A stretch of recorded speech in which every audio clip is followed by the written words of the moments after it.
Good morning. Good morning, Cora. How are you, my friend? Oh, sorry I'm a bit late. I was doing a bunch of stuff. I wanted to go through my Steam list and update my demo wheel. And then I wanted to make sure that I downloaded the first game that I wanted to play, the first demo I wanted to play today. So, just took a bit of time. I also had a workout this morning, so I am dead. I am the dead. I'm good. How are you, Scorpion? Pretty good. I'm pretty good. Glad to hear you're well. I am upset that apparently it's going to become 27 degrees today. I think it actually might go up to 29 tomorrow or today. I'm not happy about it. This is October, damn it.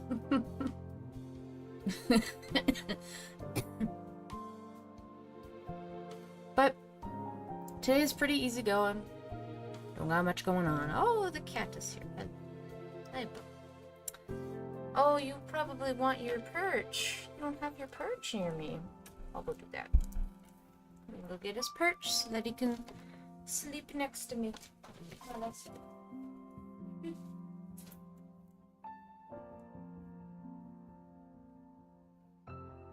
This is why we have your perch. Just moved it. Yeah. How's that, buddy? Okay. Yeah. He says yes. Thank you. Now I get to lay right next to you. Hmm.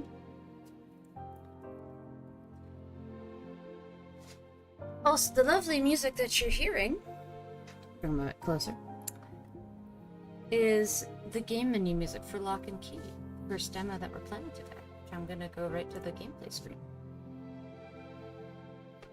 Look, it's so cute! A magical girl mystery. It's also queer. I believe there's lesbians. I think they're both married, but I could be wrong. Corinne says, I'm still trying to process the experience of watching the movie Sing'em yesterday. It's wild.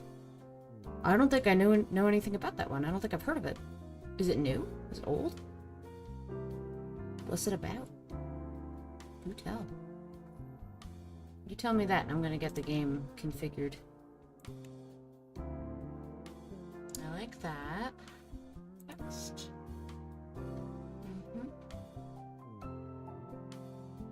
I probably should. Probably can't see my mouse. Hold on. I probably should get the mouse.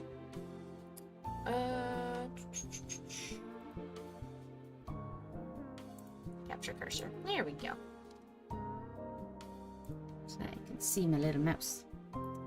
It's an Indian Bollywood movie from 2011. Interesting.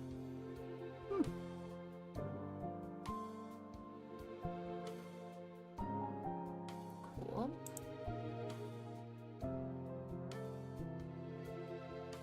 Oh! That's cool. So there's voice acting in this, probably. Maybe? I don't know what... Mute, I suppose, would be everything?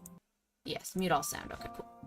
So self-voicing is probably if you don't want to listen to the voice acting. Okay. It's pretty cool they got voice acting for the demo, too. I mean, it's probably for the whole game, I imagine.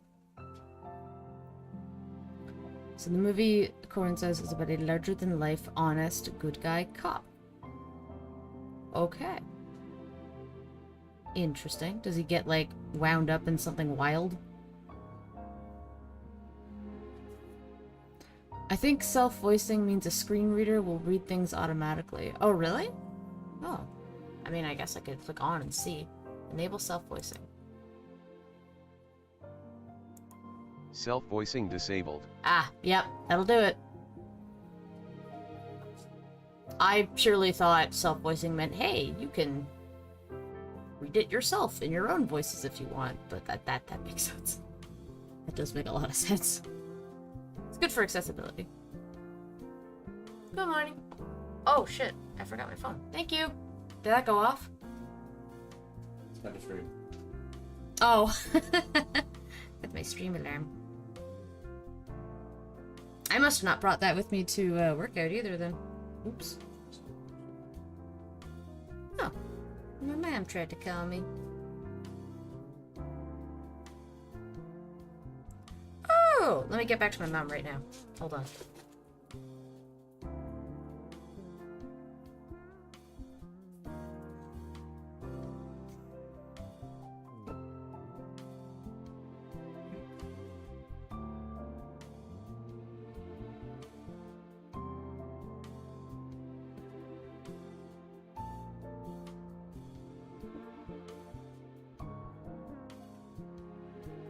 She texted me, but she also sent me a voicemail, probably for the same reason.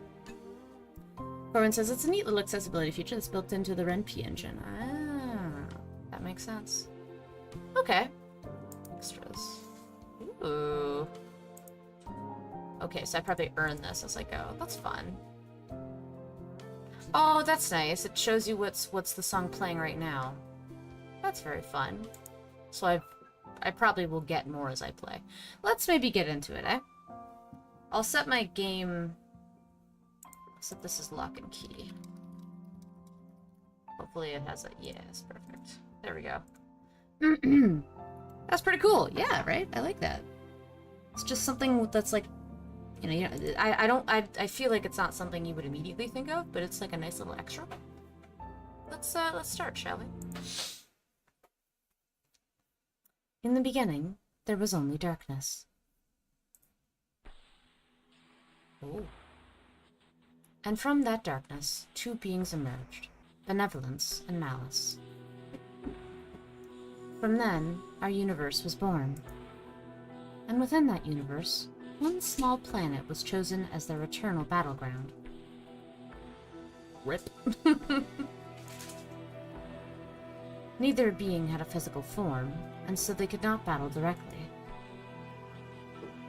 And so, a new species was born.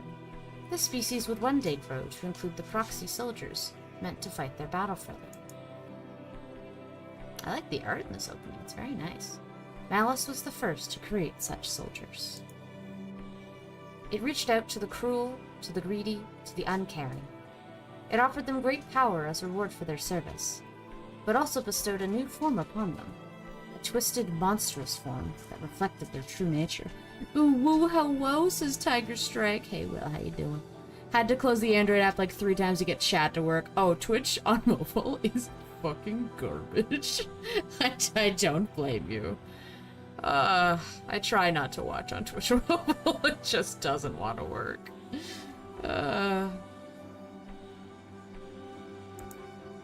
These monsters, bound to one day succumb fully to their transformation and exist as no more than mindless beasts, came to be known by a single name. The Consumed. Ooh, okay. Okay. These Consumed live normal lives by day, but embrace their cruelty by night. Just living day to day normally, and then night comes, and you're just like, oh, it's time to it's time to begin to crime. Their existence was kept secret so as to better facilitate their activities without resistance. Corwin says, imagine there being thousands of millions of planets on the universe, but you get born on the one planet where the forces which created the universe decided to fight it out. Oh yeah, right? Like, fuck humanity, I guess, right? Benevolence saw these beasts, and knew that there was only one way to combat them. Not by driving humans into paranoia and violence, but by creating warriors of its own. Warriors of light. It saw the compassion, the love, the desire to do good that existed within the hearts of young women. Nice! These qualities represented Benevolence's ideals more strongly than any other humans. And so, they were chosen to be these champions of light. Hell yeah. Ooh, what were they called? Benevolence came to them without deceit, unless they're probably just called magical girls. It told them the truth of the universe and told them of the dangers they would face by joining this battle. Ooh, pretty.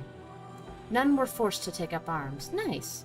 Only those prepared to brave the dangers of battle for the sake of their fellow human beings took up this sacred calling. Wow. Benevolence is a good being. I love it. These brave Brave warriors were granted a new form of their own, but one that would not last. To make room for the next generation, and to safeguard those whose powers might wane with age, their form and abilities would disappear upon reaching 30 years of age. God damn it, I can't be a magical girl? Oh. But as long as they had that power within them, as long as they felt the desire to defend the world from evil.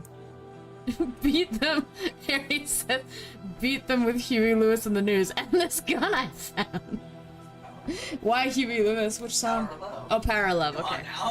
I've it's been a bit since I've heard Huey Lewis. I immediately think of Hip to Be Square, okay?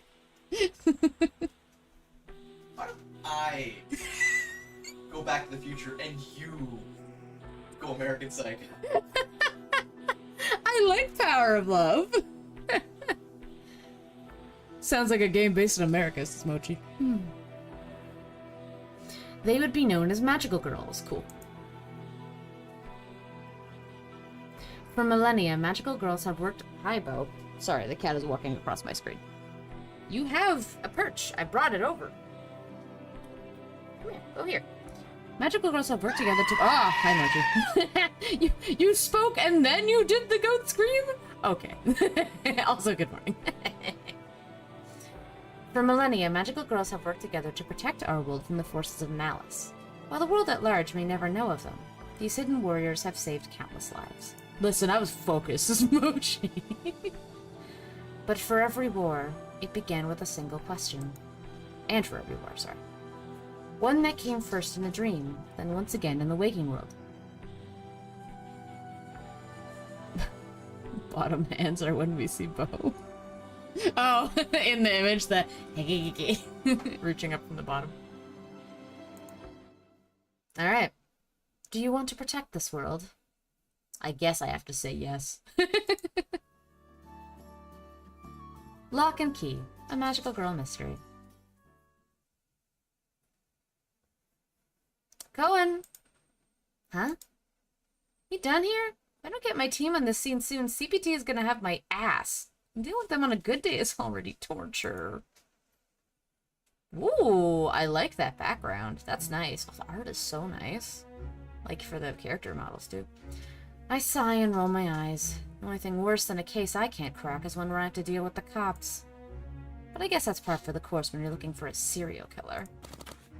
Locked room killer added to your data. Okay, we're in it. Wish I could just tell them to piss off and let me focus. But a night in jail and a very worried wife are enough to keep me from trying that again. Yes, she's married! That's awesome. At least Nad is nice enough to let me check out the scene, but that doesn't make up for the dirty looks I get from everyone else here. I guess they're not a fan of some punk doing their job for them. Give me a few more minutes. I want to inspect the body again. Just hurry it up, and for fuck's sake, wear some gloves this time. Let them say fuck. I love this, because, like, it's a little bit of, like, cognitive dissonance where everything looks cute, but they're just like, nah, they're adult women. They can swear. Hey, Guru. Yay, stream. I'm here for a bit before work. Oh, thank you, friend. I appreciate that. This game is gay, Guru. You're gonna like it. The woman on the right, actually, maybe I shouldn't assume pronouns, but this person, has a wife, and she's cool. Yeah, Sherry. That's her name. I can't explain to them why I need to touch things directly to use my powers on them. Oh, yes, and they're... Okay, so actually, maybe I should assume pronouns. I believe they are a magical girl, because they have the powers. Oh, did I say right? I fucking meant the left. Don't listen to me. No, I meant the left.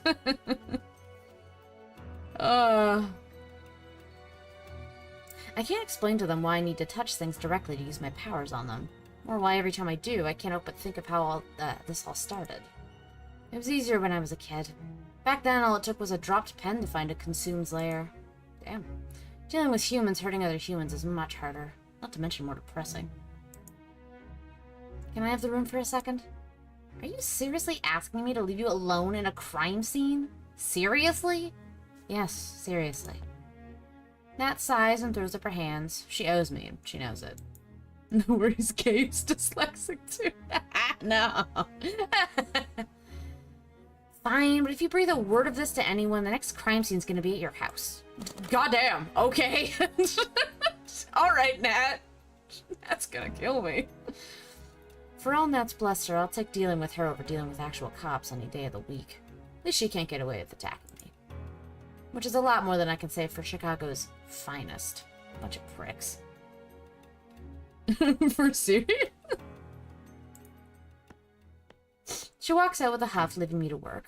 As soon as she's gone, I remove one of my gloves and close my eyes. My powers of clairvoyance only work on inanimate objects. I was 15 when I first learned that that includes corpses. Oof. At least it was a rarity back then. Back then when I was actually saving lives, helping people, as opposed to whatever I do now. With a sigh, I reach out and put my hand on the victim's body.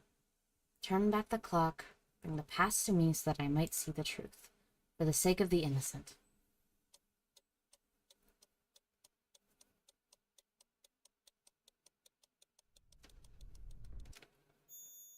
Ooh. Visions of the victim's last 24 hours fill my mind.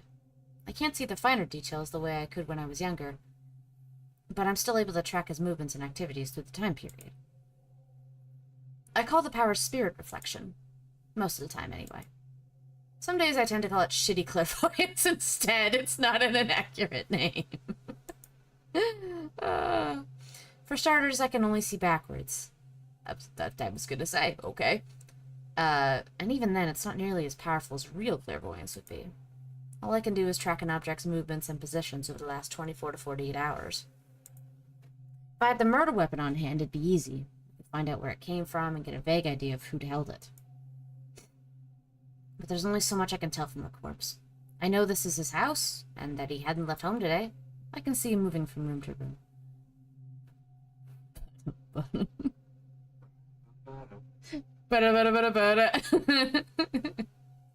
Invisible bed. Then I see him struggling. His movements grow erratic in the living room. He tries to fight back, but it's not enough. Ugh. My eyes snap open as I yank my hand away, but the image doesn't leave my head. It'll probably be there for the rest of the day. I wipe off my hands and rub my temples, with the same familiar questions filling my mind. What am I doing here? Why am I still getting myself involved in this shit? I've got a master's degree, for God's sakes. I could be working at a hospital. Hell, I could have my own practice. I haven't been a magical girl for more than a decade, but I'm still getting myself wrapped up in mysteries. What happens when I lose my powers next year? Ah, she's 29. Am I just gonna screw around in crime scenes and make wild guesses? Yeah, so the premise was that it's like, I think it's her and maybe a few other people who are in like the last year before they turn 30 and they just lose their powers entirely. Which I thought was an interesting kind of premise. It's not like these are new thoughts, and they've gotten worse lately. Especially today. It's her day, after all. Oh, her day. My enhanced self-doubt is cut short by Nat slamming the door open again and looking at me with annoyance. Time's up! They're sending me and my team in now. Fine by me. I'm done here. Already solved the case and saved the day, Sherlock? Wow, Nat's a prick. Oh, totally. I'll have Moriarty in handcuffs for you by tomorrow morning. She doesn't respond, just jerking her hand towards the door in the universal gesture for get the hell out. I stand up and step back as her usual band of masked forensic guys file into the room. Nat glares at me and as I continue to look around, blatantly ignoring her demand that I leave them be. It's not like it's illegal for me to be here, but her team has complained enough about me interfering enough already. Sherry, I'm not going to tell you again. Fine, I'm going. If the full forensic team is coming in, then the cops are sure to follow, and they'd be all too pleased to make me a scapegoat. I must have some nerve trying to actually solve the crime instead of finding some poor bastard to pin it on. Sure, they don't understand my methods, but I've still got a better track record than any of their esteemed detectives. Besides, I'm in no hurry to tell them that my method is being a former magical girl. They think I'm weird enough as is. Not like I care what they think, but still. I don't exactly miss fighting consumed. But sometimes I feel like I'd rather be risking my life fighting monsters than dealing with cops. At least then I was saving lives instead of just picking up the pieces. True. Ooh, I like this little change. The wind whips against my face as I drive home. and I don't even feel it. I'm too preoccupied with thoughts of getting some rest when I get there. 15 minutes later, I barely make it to the couch before my aching muscles protest. Even through the sore back and knee pain, something about the case I just left doesn't sit well with me. Girl, I feel ya. I'm 31. But I can't figure out what it is. It's not like I haven't dealt with a murder before. Hell, I've even dealt with multiple murders before. Maybe it's the lack of evidence? Nothing from my powers and nothing from the surroundings. Entry point, murder weapon, any physical indication that someone else had entered the house. None of it. That's not new either. There are plenty of cases where the cops ruined the scene before I had a chance to get there. My mind keeps turning, checking every possibility before discarding it. That was a weird cadence. Sorry.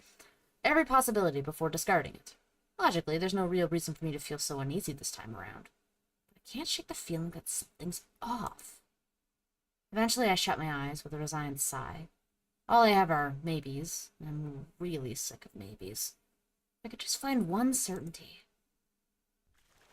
Man, I would love to, like, I don't know, like, if there was ever an opportunity to, like, voice act in a visual novel, I would be so here for it. I would love to do that.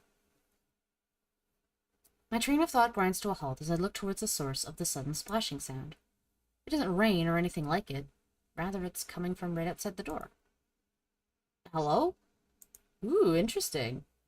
I sit up and find a puddle of strange pinkish liquid seeping under the door. Ooh, it glides across the floor without any trace left behind. Weird. If I didn't know any better, I'd be freaking out. Instead, I just sigh. Is it my slime pet? What the fuck? The door was unlocked, you know. It could have just come in normally. A voice emanates from the puddle. A very cute voice. Is it my wife? Yeah, but where's the fun in that? She's gorgeous! I love her. As I watch, the liquid comes together into one point and begins to solidify, rising into a pillar before taking the shape of a beautiful woman. Long black hair streams down the newly formed head as the remaining facial features take their place.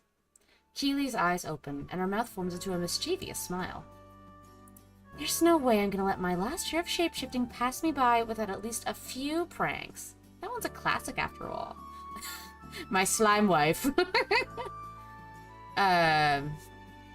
Guru says, question of the day. Do you have to do voice acting? You have to do voice acting for a video game. Which character would you choose? I think I would actually love a character kind of like Sherry in terms of personality. Someone who's a little rough on the edges, who's like sarcastic, witty, like that kind of vibe. I don't know what, like, I'm trying to think of like specifics. Like, could they have powers, or like just be like a regular? Could they be a journalist? Actually, a journalist would be fun. A journalist character. Yeah, I don't know. I just kind of want to be involved. I think voice acting in a VN would be very fun. There's no way I'm gonna let my last year of shapeshifting pass me by without at least a few pranks. That one's a classic after all. If by classic you mean grossing me out for over a decade, then yes, it certainly is a classic. Ah, my slime wife. That's exactly what I mean. Keely Cohen, yeah. I sit up and make room for her on the couch, patting the cushion beside me. Welcome home, baby. I lean my head back as she bends down to kiss me, the warmth of her lips offering welcome comfort. Yay! I never really feel at home unless she's here with me. As soon as our lips part, she hops onto the couch to sit down next to me, resting her head against my shoulder and wrapping her arms around mine. We both let out a contented sigh in unison. This is the best part of the day.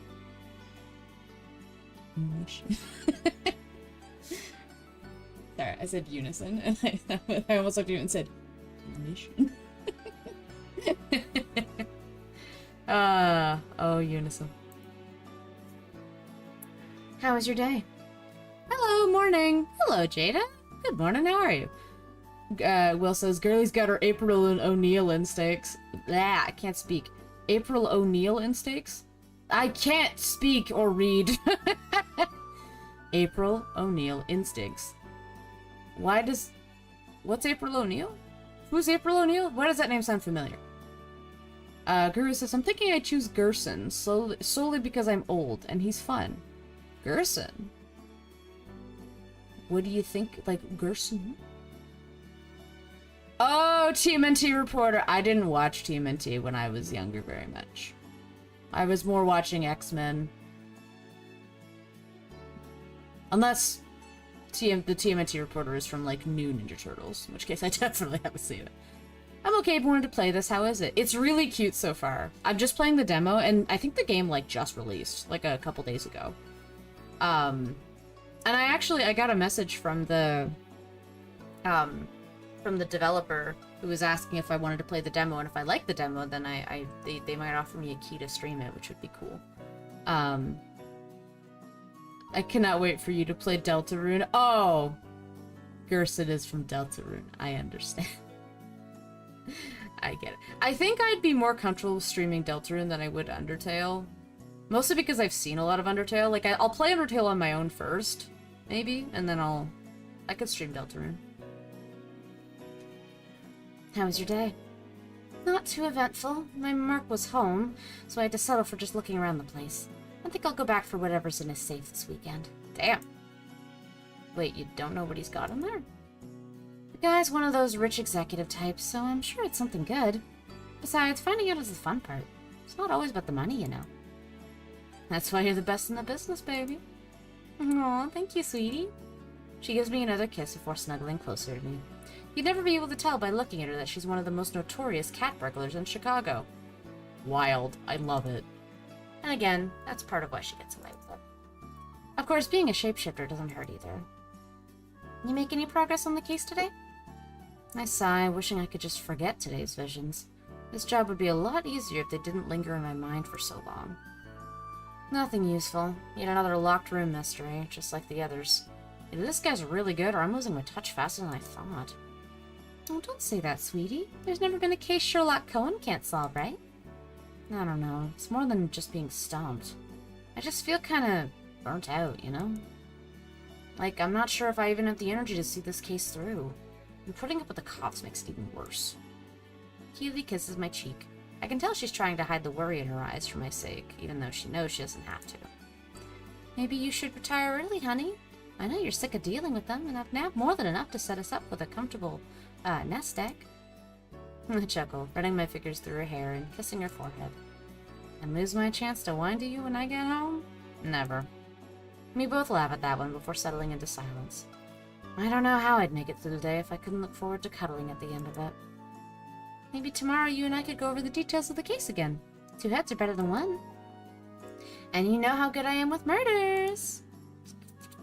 Keely, you got something to tell me, girlie?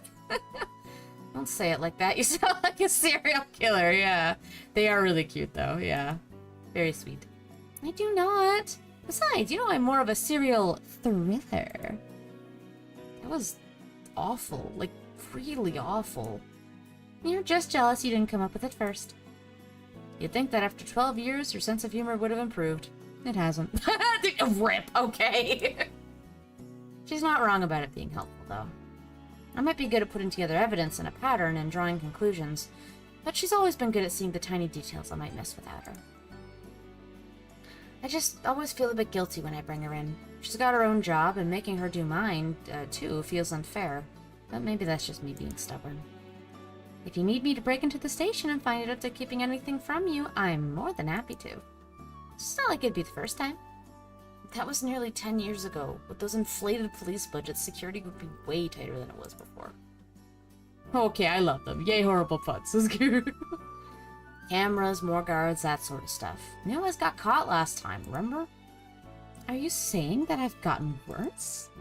No way, I'm just saying that they've gotten better. A lot better. Hey, you never know till you try. I bet I could do it. I give her a kiss on the cheek before shaking my head. What happened to the shy little high school girl that always looked before she leaped? Oh, her? I think she got a lot less shy when she married a real troublemaker. Troublemaker, huh? The worst kind. I lift her head up and kiss her again, much deeper this time. One of my hand moves to her side, drifting up and down her abdomen. Whoop. Before I can go any further, she pulls away with a frown. We'll have to save this for later, honey. I need to get dinner started before Nina shows up.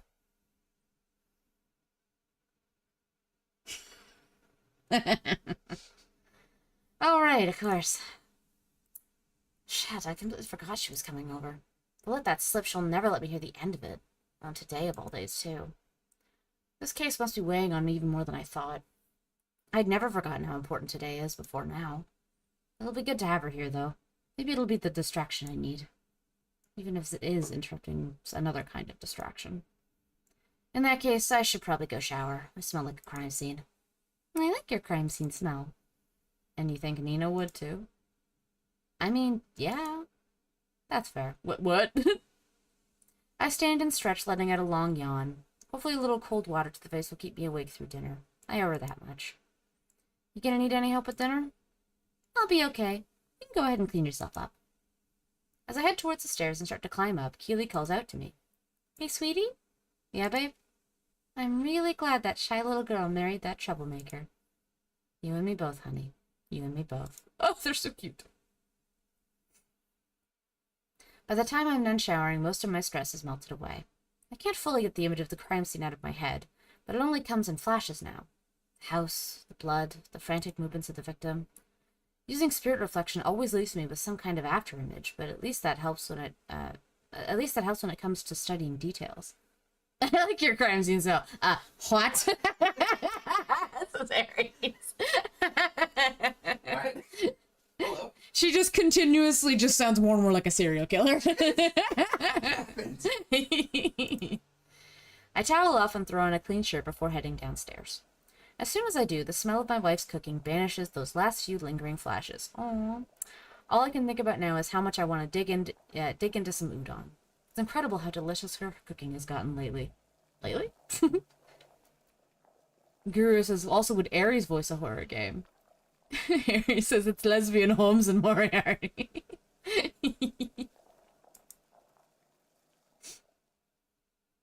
There you are. I was starting to worry that you'd fallen asleep in there. Aries is a horror game, says Aries. Okay.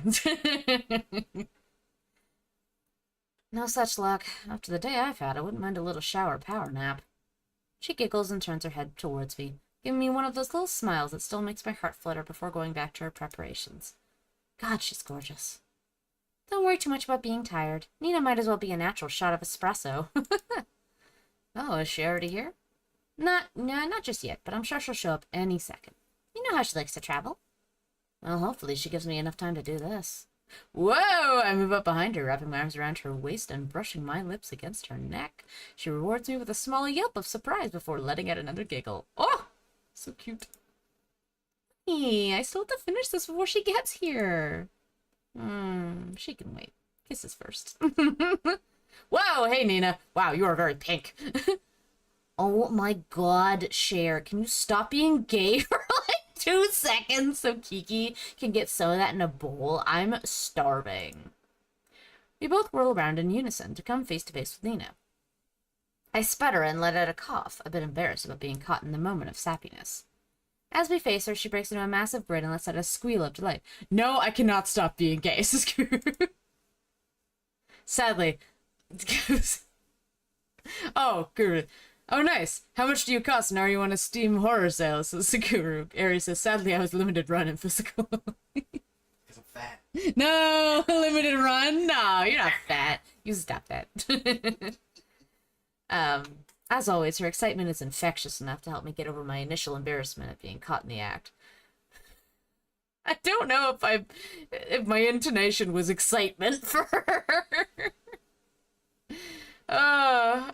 She kind of went like, oh my god. Oh well, it's fine. Guru, wait, so how much did Akemi pay for you?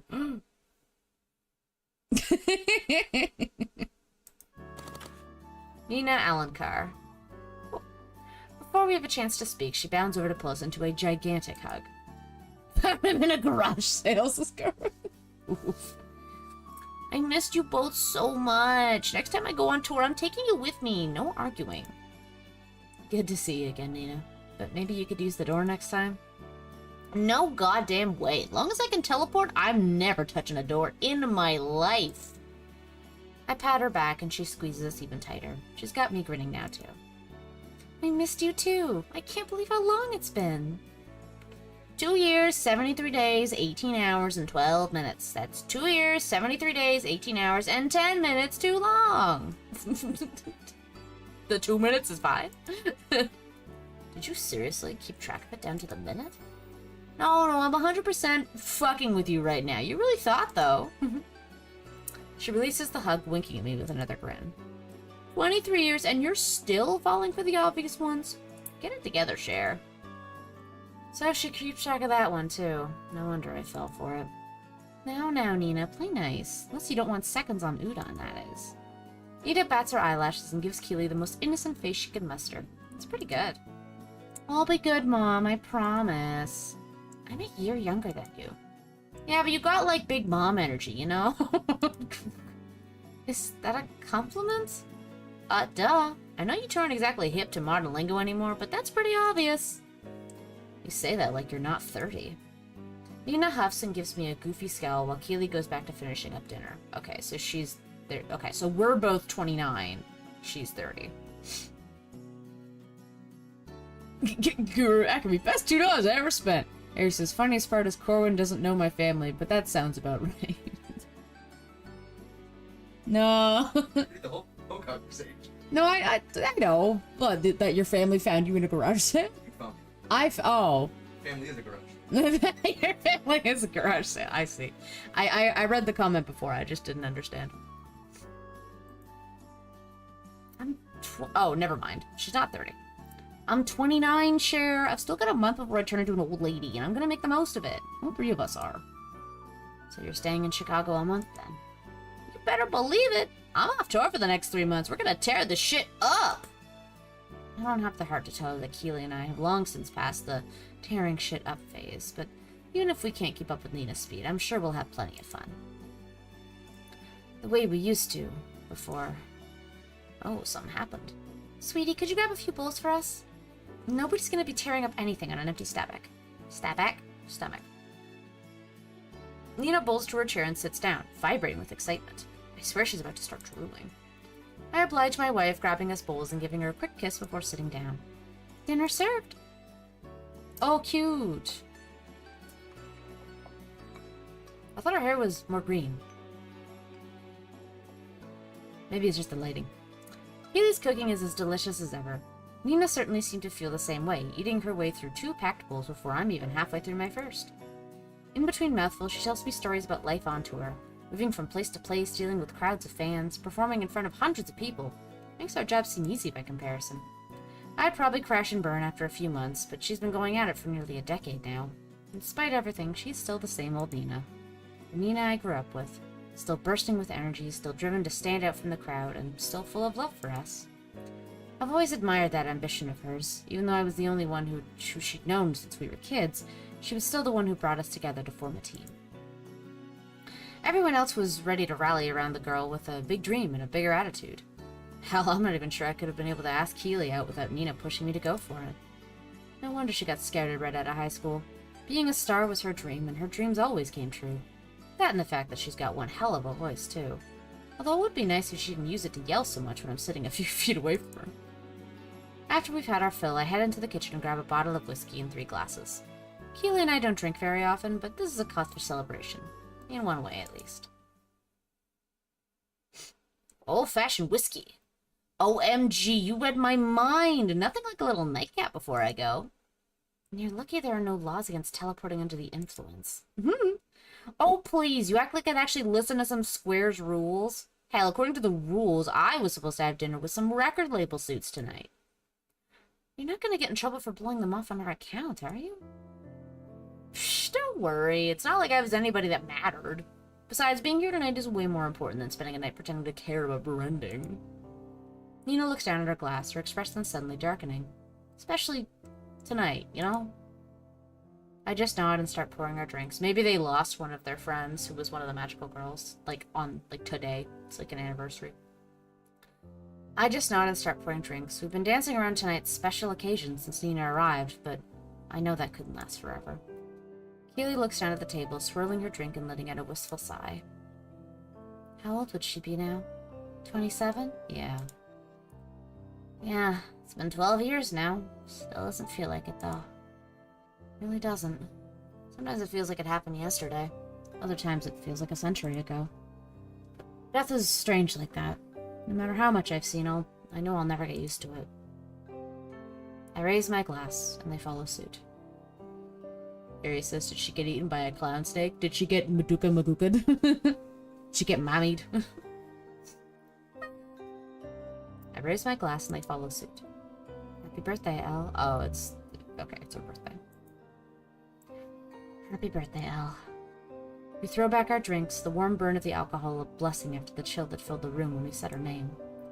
In the moment, it feels like she's here with us, a goofy little smile lighting up the room like it always did. When Keely puts her glass down, I can see a few teardrops streaking her face. I squeeze her hand under the table, and she manages a small smile in response. Nina's stony face, meanwhile, betrays nothing. I silently pour us another round of drinks, muttering a snippet of the mourner's Kaddish. Whoa, okay.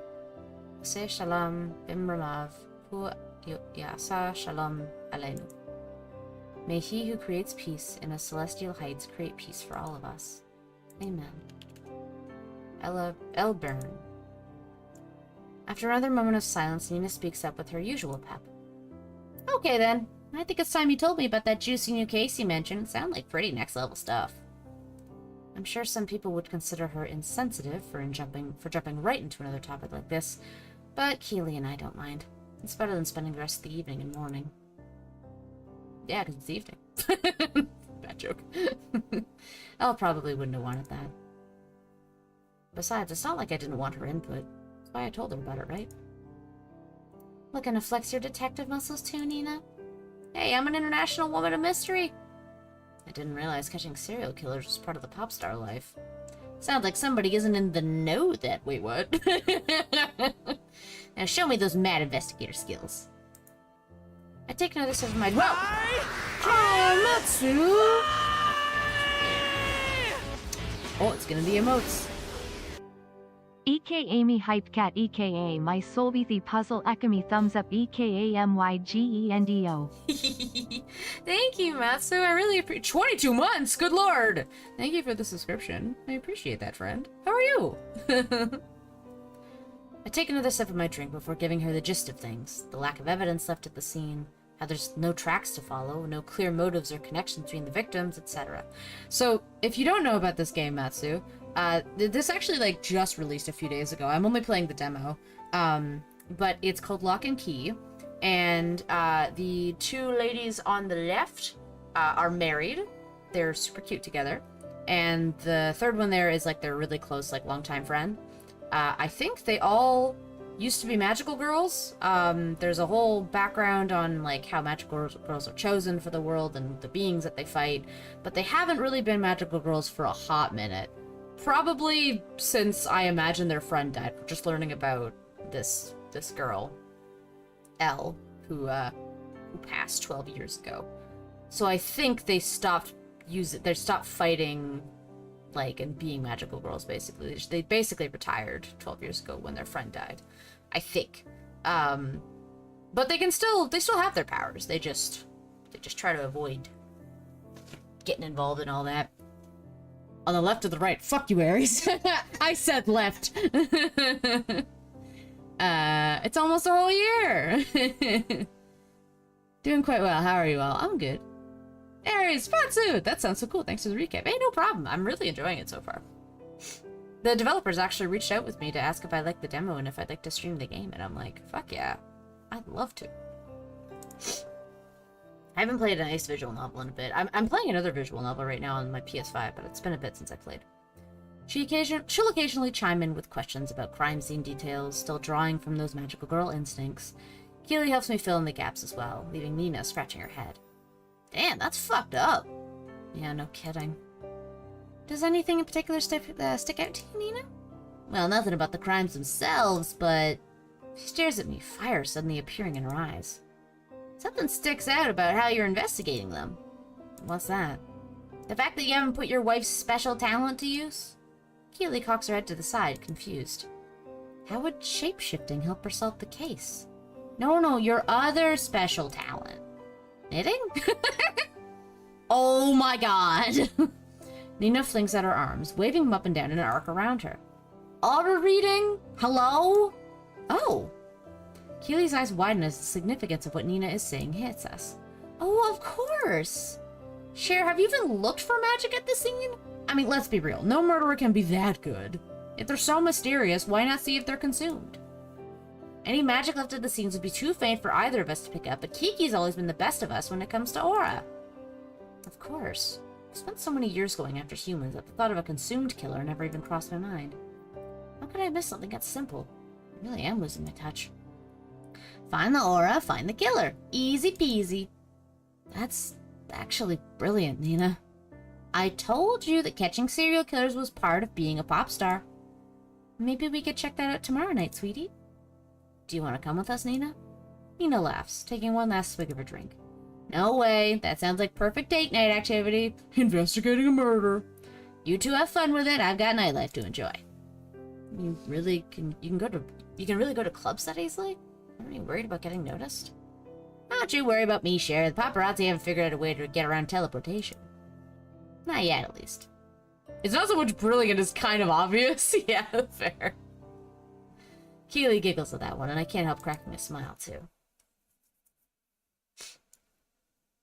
Anyway, now I've pretty much solved your case for you. I think it's about time I hit the road. My producer's gonna have a heart attack if I don't tell her where I am soon. Don't forget to cut me a check once you get paid for catching this dude, though. You don't want to stay for dessert? We have some cake in the fridge. Nina smiles and shakes her head, standing up and stretching. Save a piece for me, Kay. I'll come by for it when I can. She pulls us both into one more tight hug, as warm as ever. I love you two so much. Don't you forget it. Promise I'll come back real soon. You better. I didn't even have a chance to paint your nails. Soon, babe. Cross my heart. I love her. Just make sure you let us know where you before you teleport in here. Married couples need their privacy, believe it or not. She steps away, adjusting her hair and giving us one last wink. No promises. And with that, she's gone as quickly as she arrived. Keely takes my hand and leans against me, looking at the spot where Nina was standing just a moment ago. She seems like she's doing well. A lot better than she was last time. Definitely. You weren't kidding. She really is a shot of espresso. So you're wide awake now? I lean down and kiss her forehead, wrapping my arm around her. Very. Woo! Come on, let's go downstairs. I could stand down and wind a bit before bed. Kaylee raises her head to meet mine, kissing me gently. You don't have to tell me twice. Woo! Damn.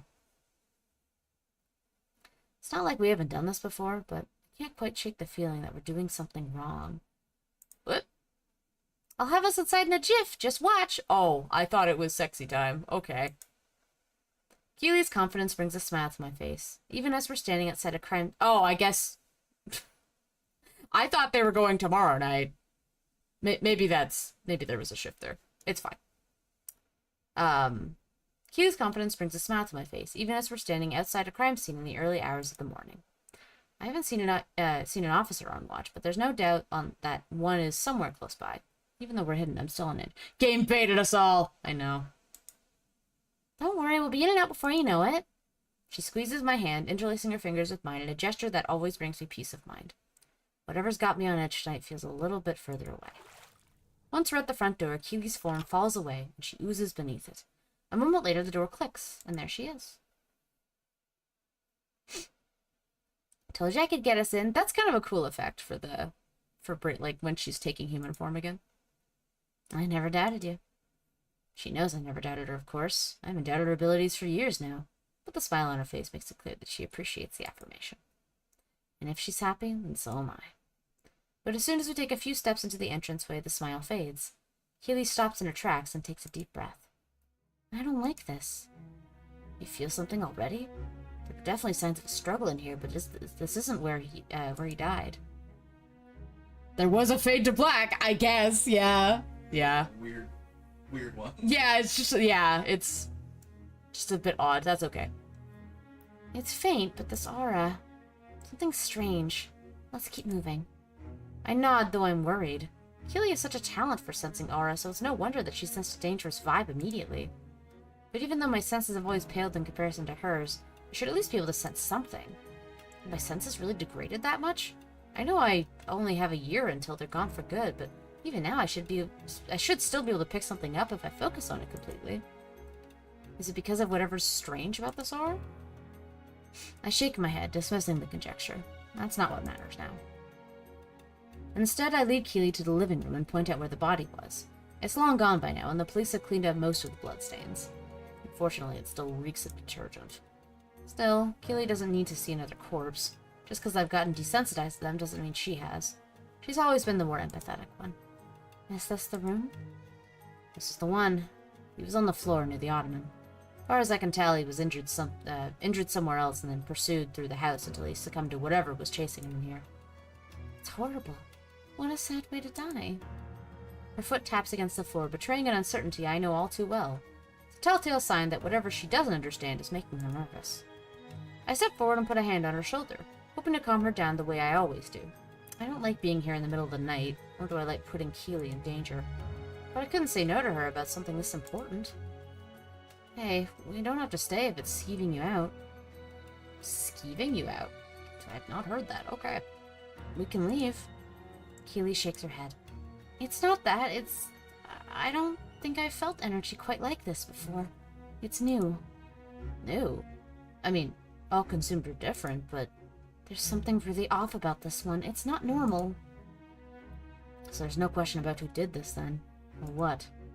The serious tone in her voice worries me. We've dealt with particularly strong ones before. Not like this. Even the powerful ones felt familiar. The consumed all have similar energy, just like magical girls. This doesn't feel like a consumed. Not entirely, anyway. Maybe it's a magical girl gone rogue. I grasp her hand in mine, returning the squeeze from earlier. Even if I can't tell what she's sensing, I trust her every step of the way.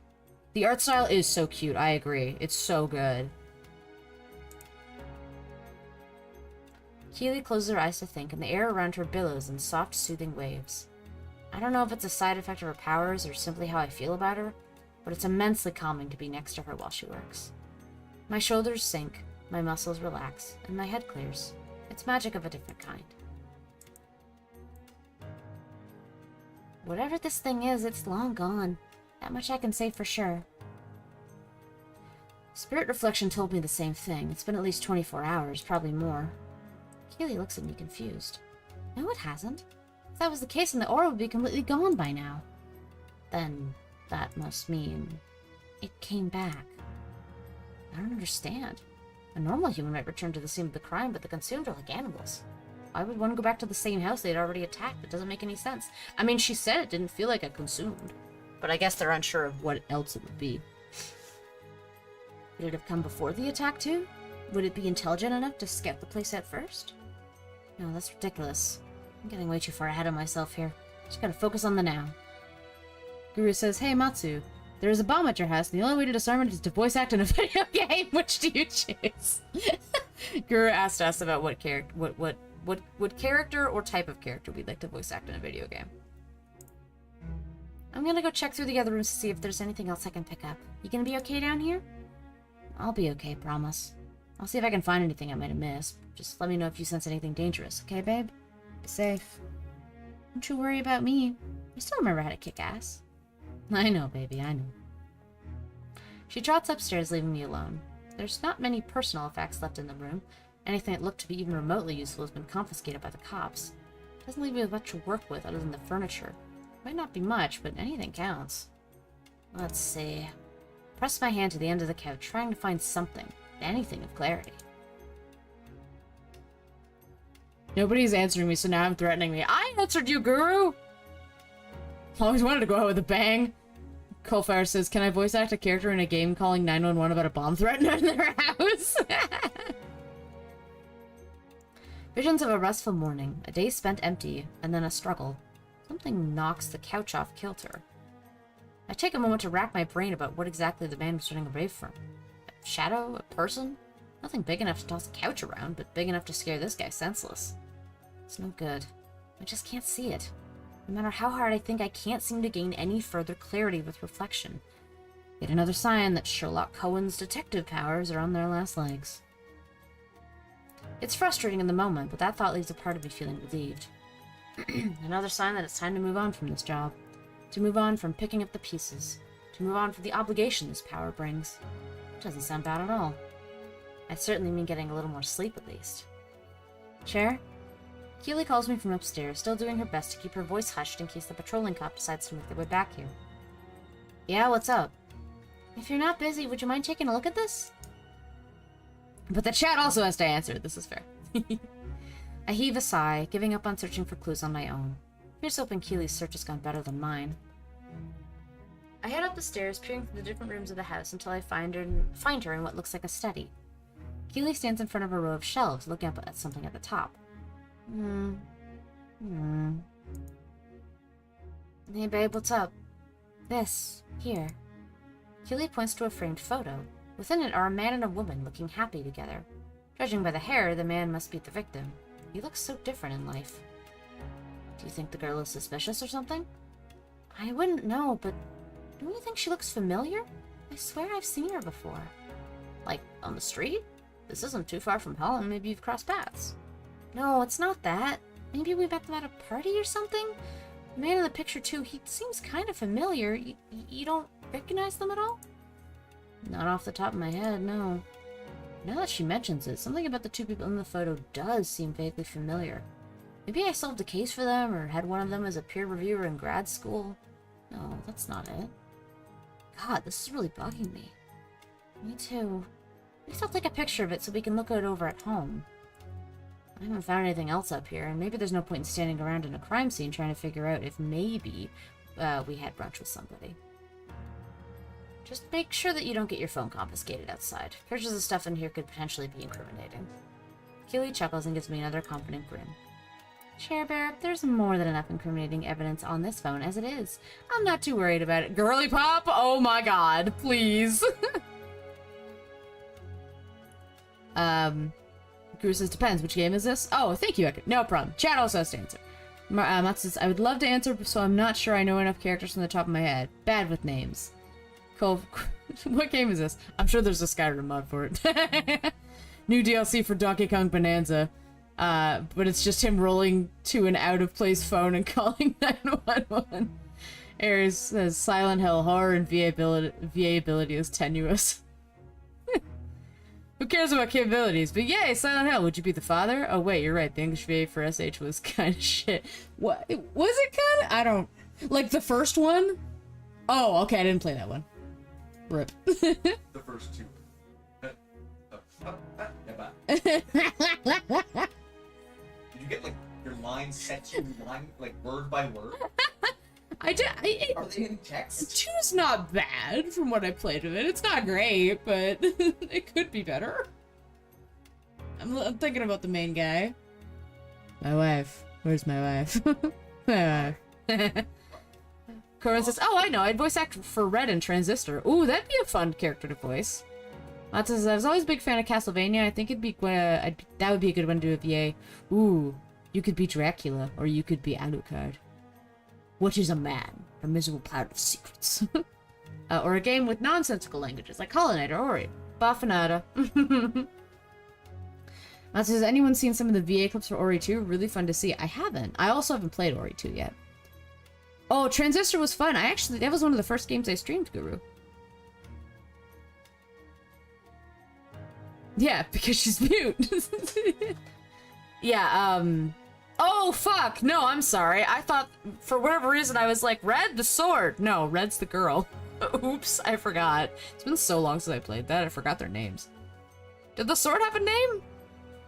He spoke through the whole goddamn thing!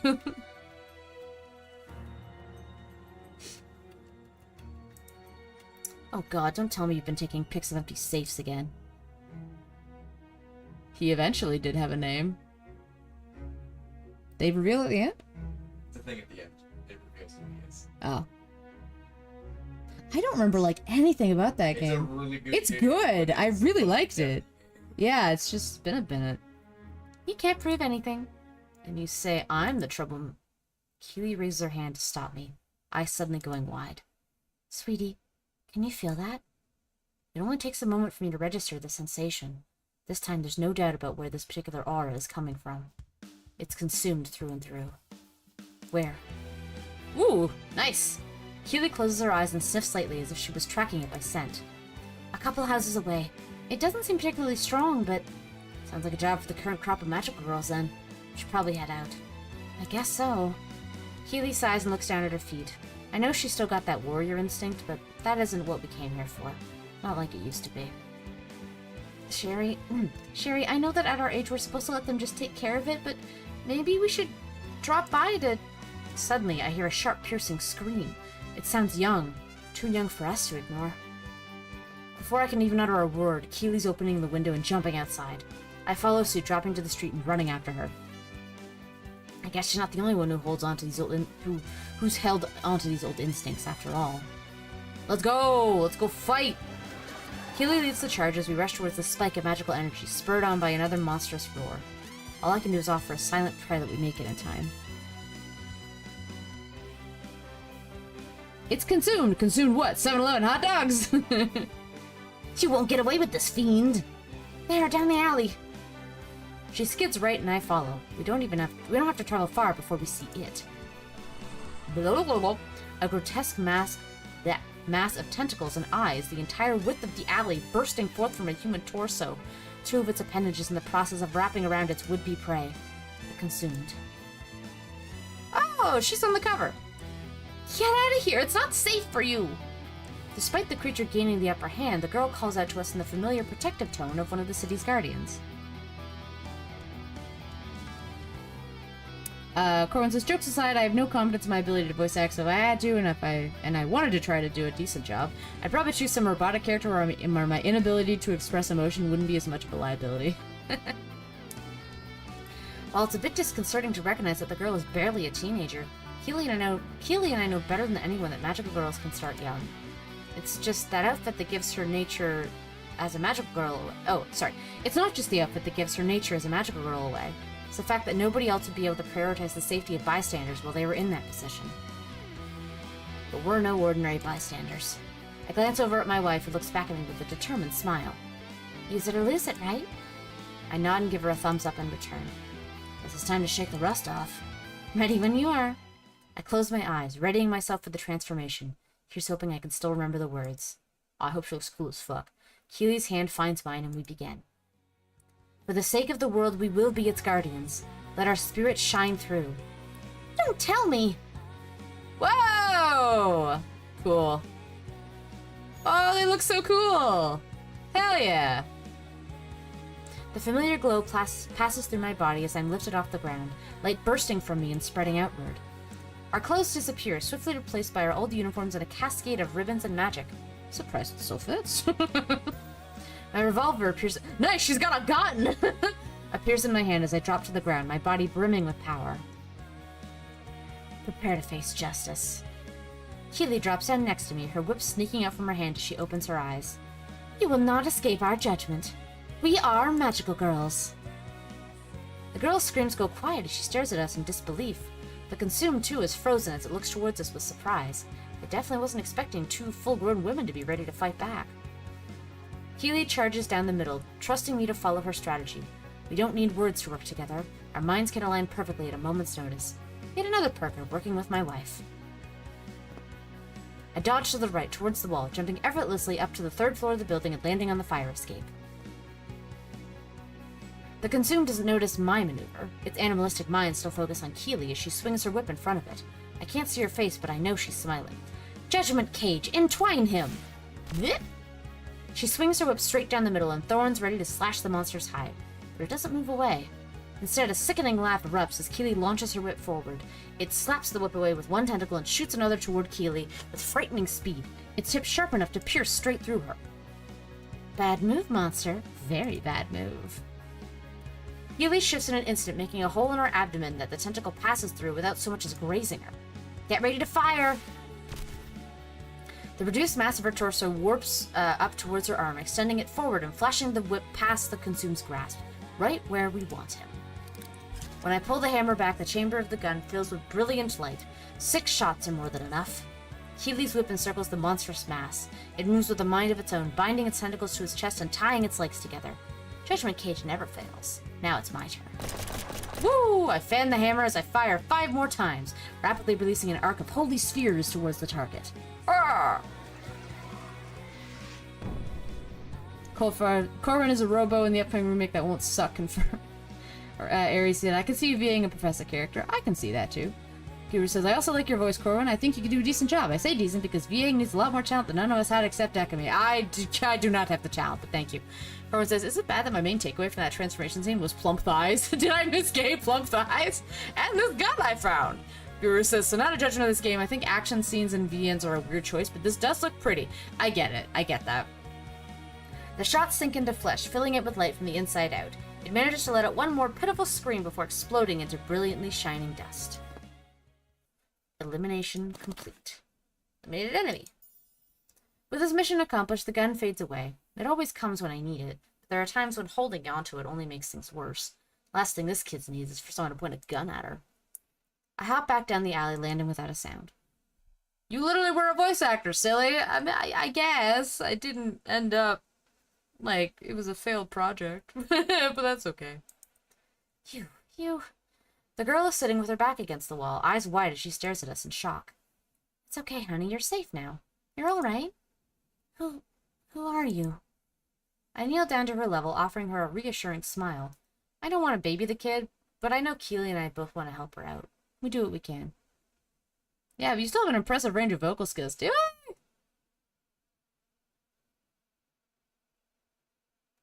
What are you saying truth to? What? Shh, thank you. We do what we can. We're magical girls, same as you. We just happen to have a little more experience. I stand, offering a hand to help her up. After a moment, she takes it and slowly stands up on shaky legs. I'm Sherry. This is my wife, Keely. We used to patrol around Navy Pier back in the day. Would you mind telling us your name? The girl opens and shuts her mouth a few times before finally managing to speak, her voice barely above a whisper as she stares at the ground. Ruby. My name's Ruby. It's very nice to meet you, Ruby. Do you want us to help you find somewhere to sit down and rest for a minute, or follow you a ride home? We didn't fail because of you, unless you secretly torched their office. No, no. No, it was a project that just ended up fizzling out. Ruby has purple eyes and is therefore best girl.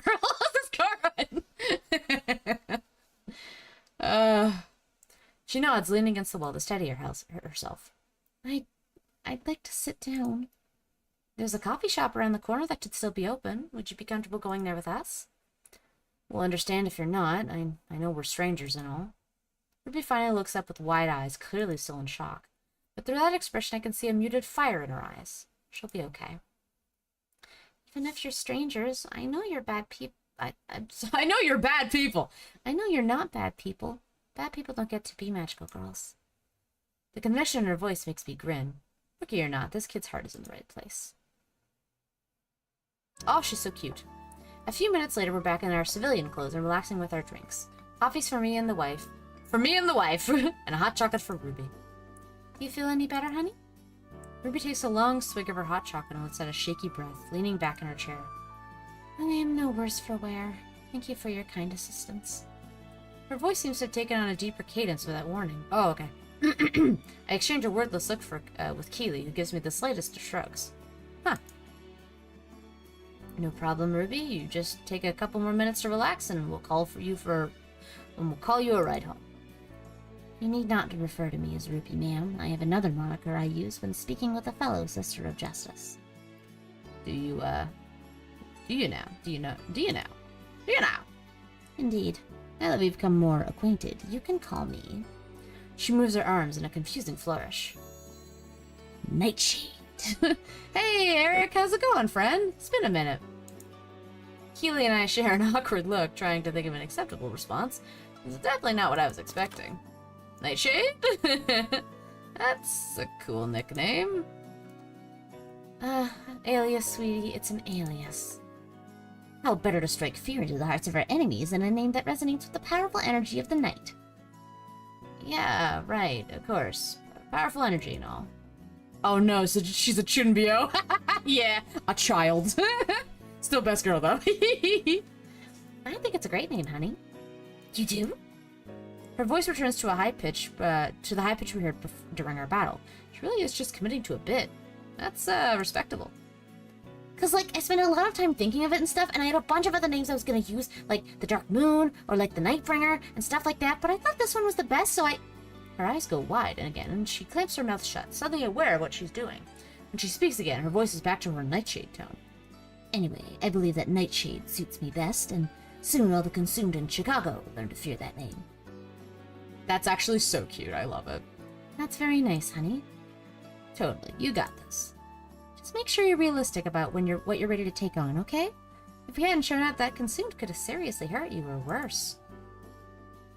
Oh, it was no trouble. I'm certain I could have gotten the upper hand sooner or later. However, having help from some veteran warriors did make things much easier. She goes from Kristen Chenoweth to Ving Rhames.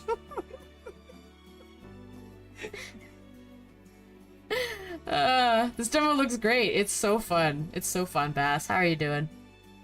Girlie, learn to be careful, please. I try to keep my temper even, remembering how much of a hothead I was at her age. Every win made it feel easy, like I could take on the world, until I couldn't. And I don't want that for her, or anyone else. Ruby, we're serious. That consumed was way too strong for you to be taking on alone. How long have you been a magical girl? Ruby mumbles her answer, barely audible at the coffee shop ambience. It's been, 2 weeks, or 1.5. Oh my god. Oh boy, I won't do it all. And have you had any prior training? Spent any time with with more experienced magical girls? She rolls her eyes, no doubt tired of lectures from adults. I get it, but this is a lot more important than to talk about curfews or whatever it is kids get talked about these days. Well, Benevolence taught me how to fight and use my powers. It didn't take long for me to establish myself as a hunter of the night. That's more than enough to slay the consumed, yes? Smaller ones, yes, but you weren't dealing with a smaller one, honey. Something like that needs teamwork to take down. Ruby pouts, looking frustrated. Her Nightshade persona slips again. Then how did you learn? You fought them when you were still young, right? When we were still young? I'm only 28. Looks like I'm not the only one trying to keep my temper in check. Keely can get a bit insecure when she's stressed out. I'm sure Ruby didn't mean anything by it, but I better mediate things just in case. She just means when you were a teenager, baby. Of course you're still young. Thank you. Keely huffs and takes a long sip of her coffee as I turn back to Ruby. And to answer your question, Ruby, we learned by training. First by honing the skills Benevolence taught us, but eventually we learned new techniques from other magical girls as well. Corin says kids these days get talks about unhealthy memes. Yeah, really. Knowledge is passed down from generation to generation and then honed with teamwork. That's why magical girls are drawn to other magical girls. Bass says, we learn by training? I mean, this shit isn't innate? Aw, man! The two of us and our friends work together to develop efficient combat tactics like proper positioning, the right balance between offense and defense, and what parts of a consume tend to be weak points. It's all about teamwork. Being a magical girl is a group effort. Surely a team isn't absolutely necessary. Nightshade moves in the shadows and strikes unseen. A team would announce that presence. Plus, I'm not, like, super great with people sometimes. So that's what's going on. I'm sure Keely already noticed as much. She's practically psychic when it comes to to figuring out what's really going on with people. Me, I'm a lot slower as a judge character. There's nothing to be ashamed of, honey. Believe it or not, I was the same way. Really? Really? I didn't have any friends before I became a magical girl. Just sat in the back of the class in an oversized hoodie and tried not to draw attention to myself. Then Benevolence came to me just like it came to you and offered me a chance to do something more with my life. I was nervous about teaming up too, but once I met Sherry and our other 2 teammates, we fell into a rhythm right away. I promise it's not as hard as it sounds. You made the choice to become a hero, so you're already plenty brave. There she goes again. Her pep talks are as legendary as ever. Ruby takes a long sip of her hot chocolate and lets out a deep breath. Would you be willing to, like, help me maybe? Help you find a team? I mean, we're a little out of the loop when it comes to stuff like that, so... No, like, help me be a magical girl? Oh, Eve, I was afraid she might say that. I get why she'd ask, but... I look over at Keely, hand to her chin as she thinks about Ruby's request. Surely she must have expected the same thing, but she seems more intrigued by the idea than I am. I guess I shouldn't be surprised. It's in our nature to take care of things, after all. You want us to train you? You don't have to, like, give me lessons or anything, but maybe if I were able to watch you two hunt or something, like, that be okay? Corin says, I don't think it takes being nearly psychic to tell this girl is not a social superstar. Yeah. Beth says, hatchuck. Corin says, the fact that she invented a superhero persona is all the proof necessary, yeah. Oh, well, about that, we're actually retired. We haven't fought a consume for years. Sorry, but we're not the hunting type. What do you mean? We just fought one! That was an exception. If we hadn't heard you two nearby, we wouldn't have sought it out. Oh. Ruby looks down, defeated. I can't help feeling like a jerk for shooting her down like that, even if I was just telling the truth. Lesbian adoption, says Guru. Indeed. Maybe you could at least give me a bit of advice? I'm a fast learner, honest. That way I can catch up to everyone else. Her voice is quieter than before, still doing her best to show conviction, but struggling to assert herself. Now I feel even more guilty. This is the kind of thing I'd be happy to do when I was her age, but I doubt I could even offer much help now anyway. I look over at Keely to see that she looks even more guilty than I do. When she looks back at me, her eyes are wide and practically pleading. It's like she's asking if we can adopt a cat. I sigh, looking down, and then back at the kid. Oh, I guess giving you a few pointers wouldn't hurt. Ruby instantly perks up. So does Keely. You mean it? Yeah, I think we can do that. I don't remember too much of what we really set in stone back then, but I can tell you about some tactical considerations and weaknesses you can exploit, you know, that sort of stuff. And it would be a good chance to try out that magical girl-themed workout regimen I was telling you about.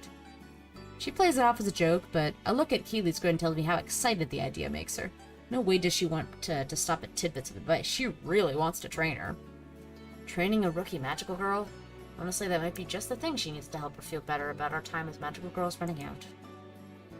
This is literally just lesbian adoption. I love it. I hate to admit it, but a part of me can see the appeal as well. Passing on our knowledge to another generation does sound like something close to closure. Or at least a bit closer to... no sense thinking about that right now. Just need to focus on what's in front of me. I mean, if it would be any trouble, then if that's okay, like... I guess lessons might be okay. We could try it at least. Nothing major though, okay? It'll be our very own after-school program. How fun! Ruby makes another strange gesture, no doubt reaffirming her Nightshade persona. First date U-Haul child!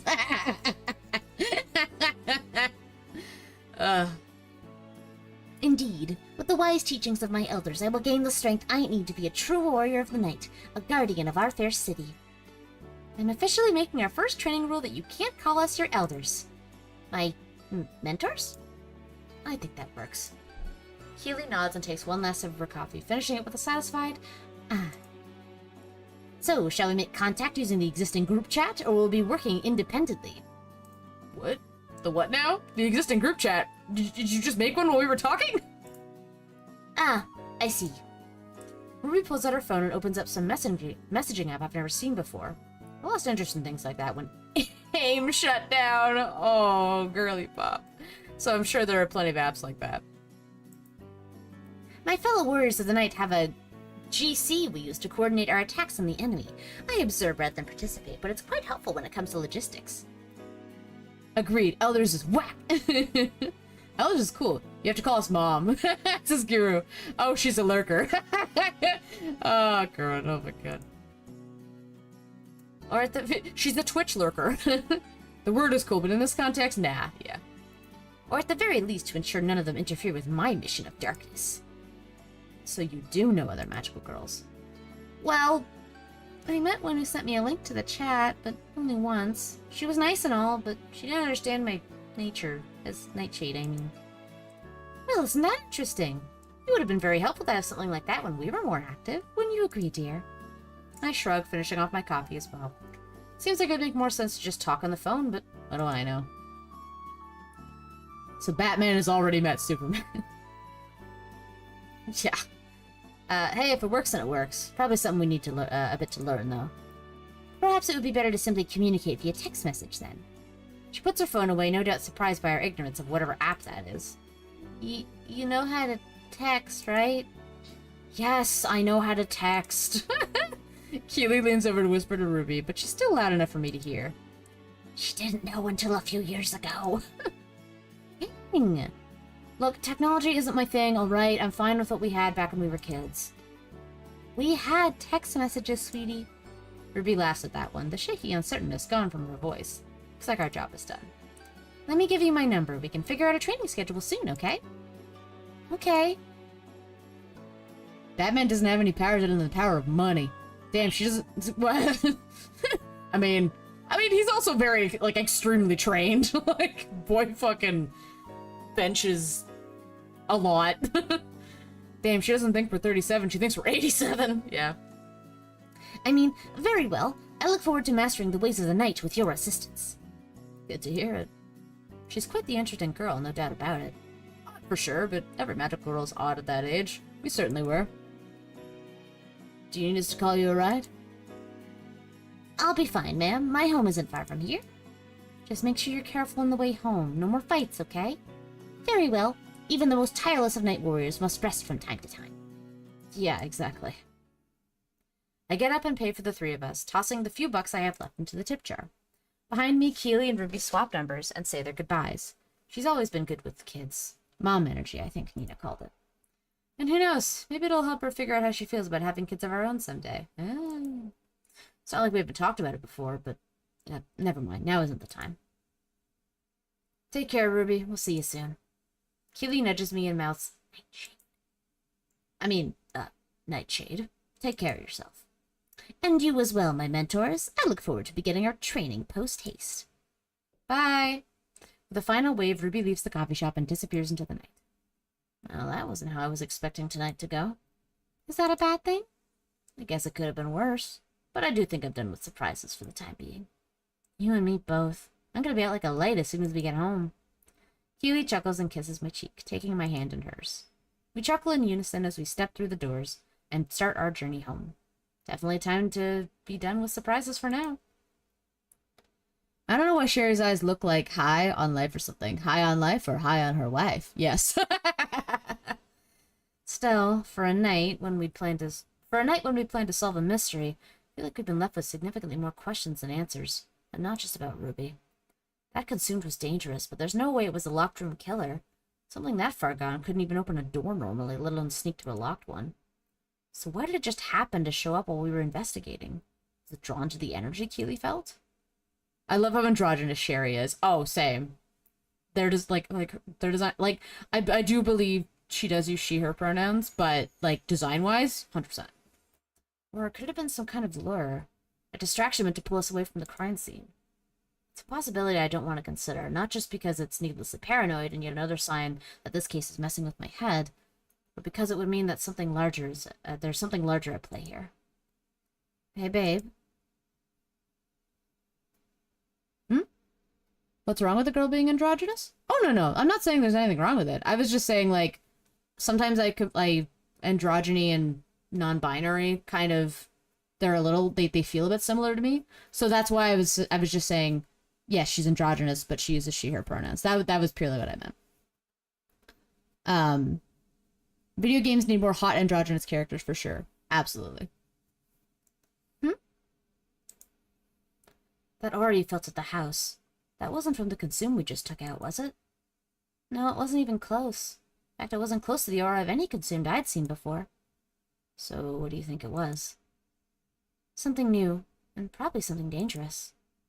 I nod, feeling that paranoia spreading through more of my mind. I'm already way too old to be handling cases with magic involved. Guru says, I need more femme men and muscular mommies in my game. Agreed. Aries, what all video games don't need a 40-something bearded gruff white man? What? What? Like it's just like really panicked. What do you mean? But something tells me this time I don't have a choice. I'm sad. I love this game. I need this game. I'm gonna message the devs and be like, hey, can I stream this? It's so good. Oh my god. Leave Kratos out of this. I mean, that's fair. Although Kratos is... I don't think Kratos has ever been voiced by Like, he's only ever been voiced by a black man, is that right? New Kratos is, I know. New Kratos is. I don't believe. Oh, okay, fair enough. I don't know. Boy! He can be a background character, absolutely. You reached the end of the demo. We look forward to the full release. Hell yeah! Hell yeah! I really enjoyed this. This is really solid writing. What about from that one dude? Sorry. Honestly, I wish we could have more, like, femme men without sexualization, you know? What about that one dude from the Stars in Time game, Issa? Issa is a trans man. So... I don't know if... Would that be a femme man? I know Issa uses he, him pronouns. You know what? I should probably double check that. I know they do refer to Issa with he pronouns at the very least sometimes. Oh, I think it just replaced. There we go. That's fine. That was cute as fuck. Let's go to data. Oh look, then we get little profiles of characters. He's trans? I didn't know. Yeah. I'm sorry. That was probably maybe a spoiler, but he has his own one-on-one with why am I forgetting the names? Siffrin. He has his own one-on-one with Siffrin, and they have a really cute. And he talks about like his story of transitioning. It's really cute. It's a little sad, but it's cute. I wasn't super into it until Ruby Nightshade showed up. It was cute, but not really drawing me in. I think I really like the relationships between all the characters. Like, they just feel like they're just good old friends. And I like the idea of, like, they've been magical girls for a while, but now they're kind of, like, on the edge of retiring. I think that's kind of a fun idea to play with. There's another, game that has that kind of similar premise, I think.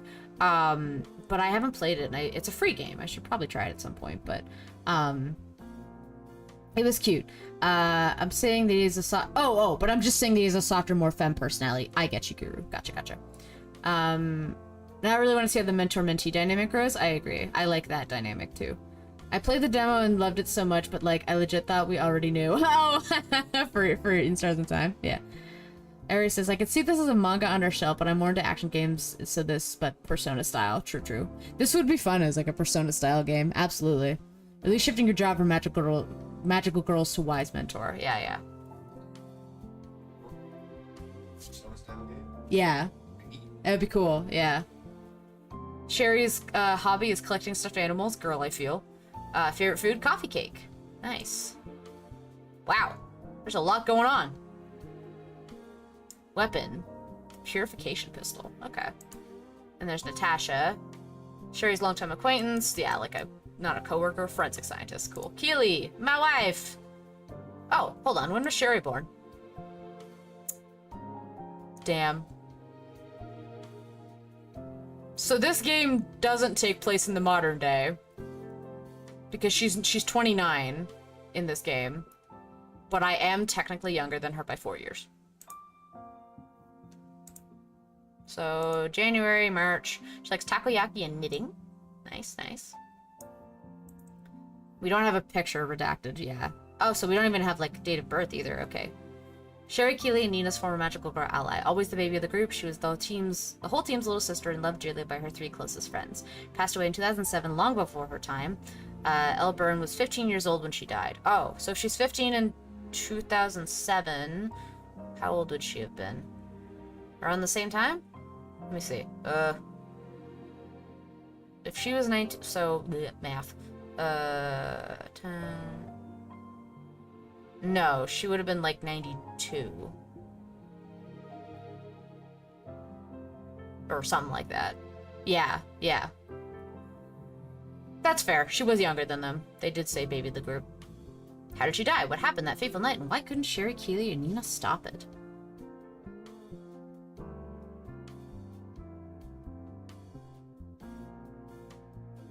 In this game universe, Akemi still has a chance to be a magical girl!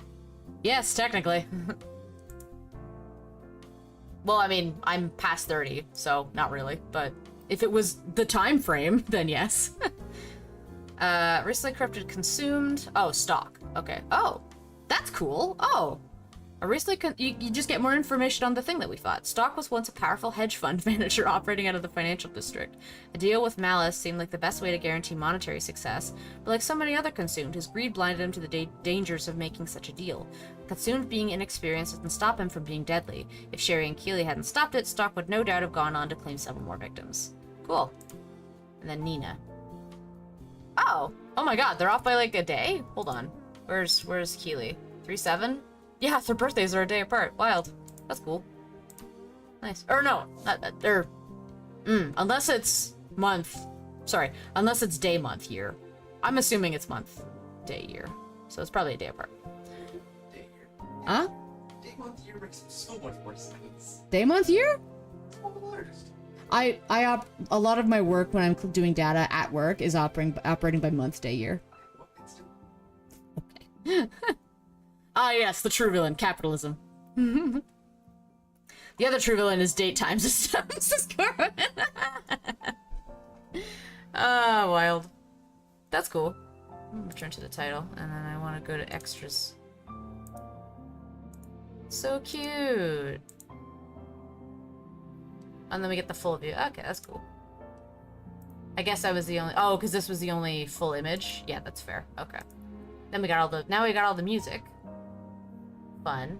And then the credits. That's cool. Cool.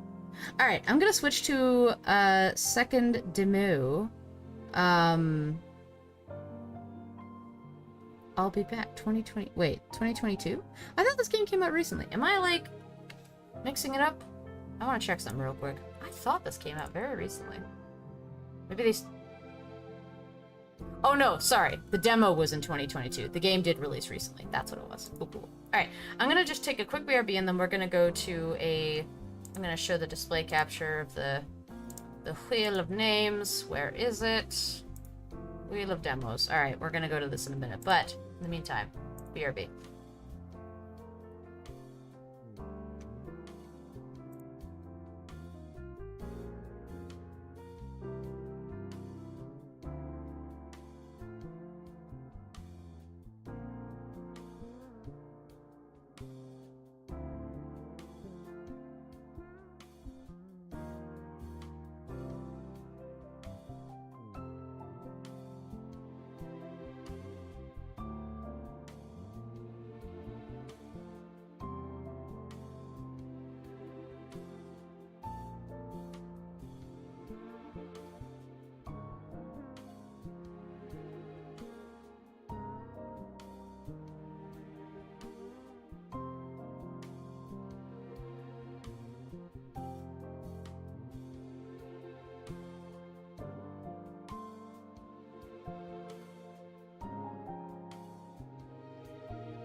That returned. Alright. Wonder if the full release updates their birthdays. Legitimately? I don't know. Probably not. The ISO standard is year, month, date. Really? Wild. QXKCD, oh no. I could support year, month, day. What about year, number, day after the first snowfall in Chicago? Alright. Let's go to the demos wheel. I've updated it. There's more demos. We're still gonna have the nice music from the game playing in the background because I just like it. See what we get. Let's see if I feel like playing whatever it lands on. Is actually what it comes down to. I don't really feel like taco. I will not remove it. I will reroll. That is definitely a... It's not a VN, but it's a RPG, like a pixel RPG. Not feeling that right now. Let's see. Ooh, Hotel Galactic. Intriguing. Let's see what that one is. Ooh. Alright, what do we got here? Yep. Hotel Galactic. Ah, this looked cute. Hold on, let me... Ooh. It's gonna be very loud. Let me close the game. Mixed! Boo. Let's see. Turn this down. I think it looked kind of cute. Was it like a hotel thing? Oh, it's very... Okay, there we go.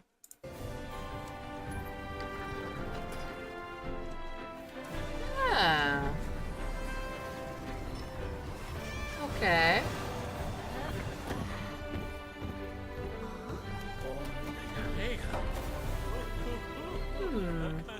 Looks like a hotel management kind of game.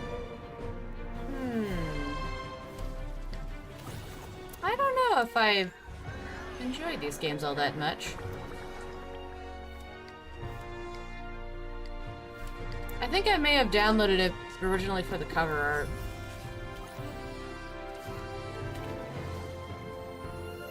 Because it's kind of sim-like.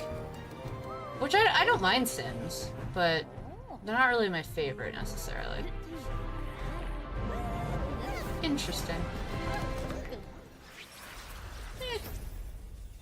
Okay. What's the... Oh, it's early access right now. What are the reviews saying? Why is it mixed? Why are you mixed? Where's my... Oh. In its current state, it's got a bunch of bugs. I see. Okay.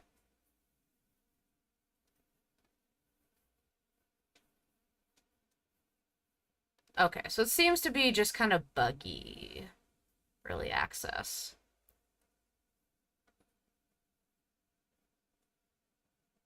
Okay. Which shouldn't really affect the demo that much. But, I don't know if I do feel like that. Oh. Whoop. Bring back Firefox. YouTube recommends me anything these days. Oh, I'm so sorry. I missed your message, Murang Soba. Hello. Oh, you gotta head out, Guru. Okay, bye. Have a good rest of your day. I don't know if I feel like that right now. I'll keep it on there. Let's see what else we got. Maybe I'll play that in my off time. Ooh, Usual June. This one I was excited for. I will play this one. I mean, I'm excited for most of these, but some of these I did just add because I was like, ooh, cover art pretty. No, Usual June does look like a lot of fun.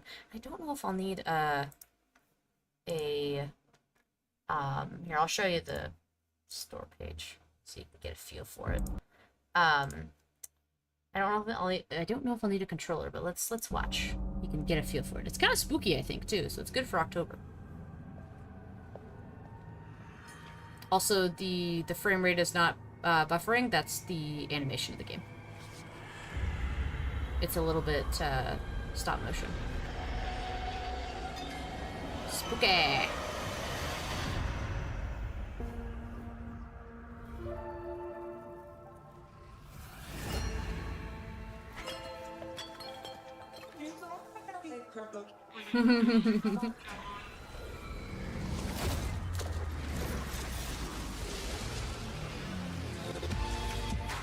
Yeah, this looks so fun. Definitely my vibe. And character models look so good.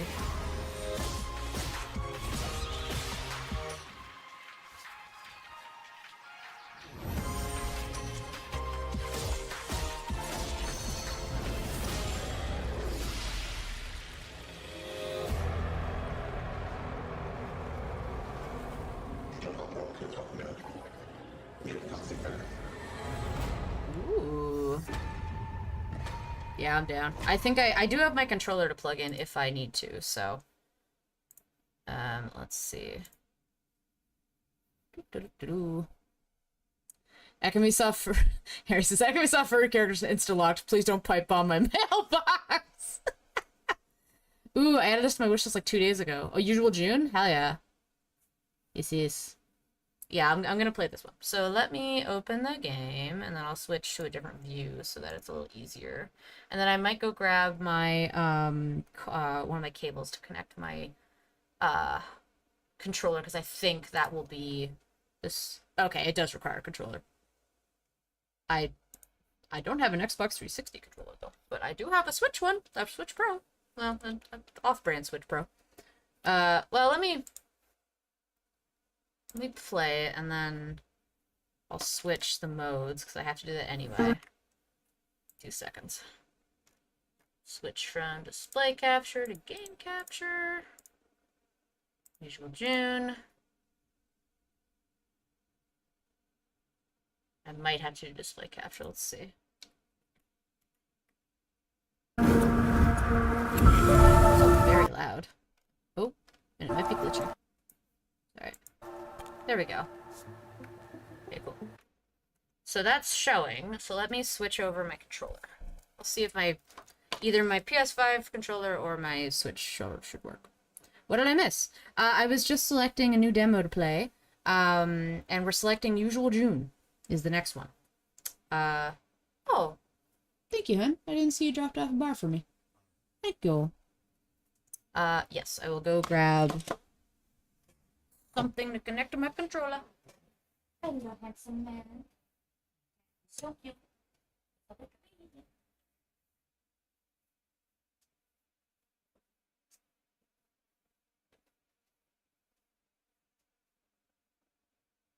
Any, the braided charger? I can put that if you wouldn't mind me borrowing it. Got the one in my bag.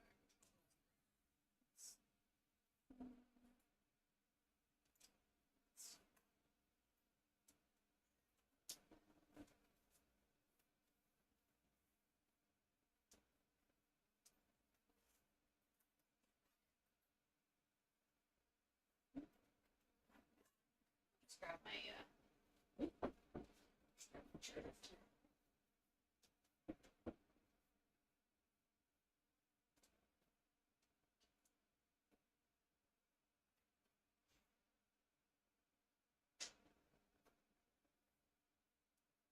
might grab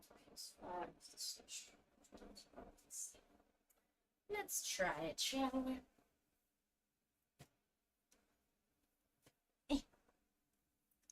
Please hold.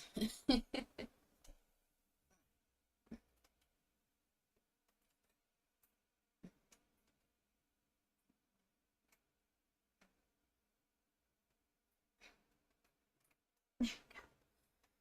let's see if I can connect it. Let's go back to the game.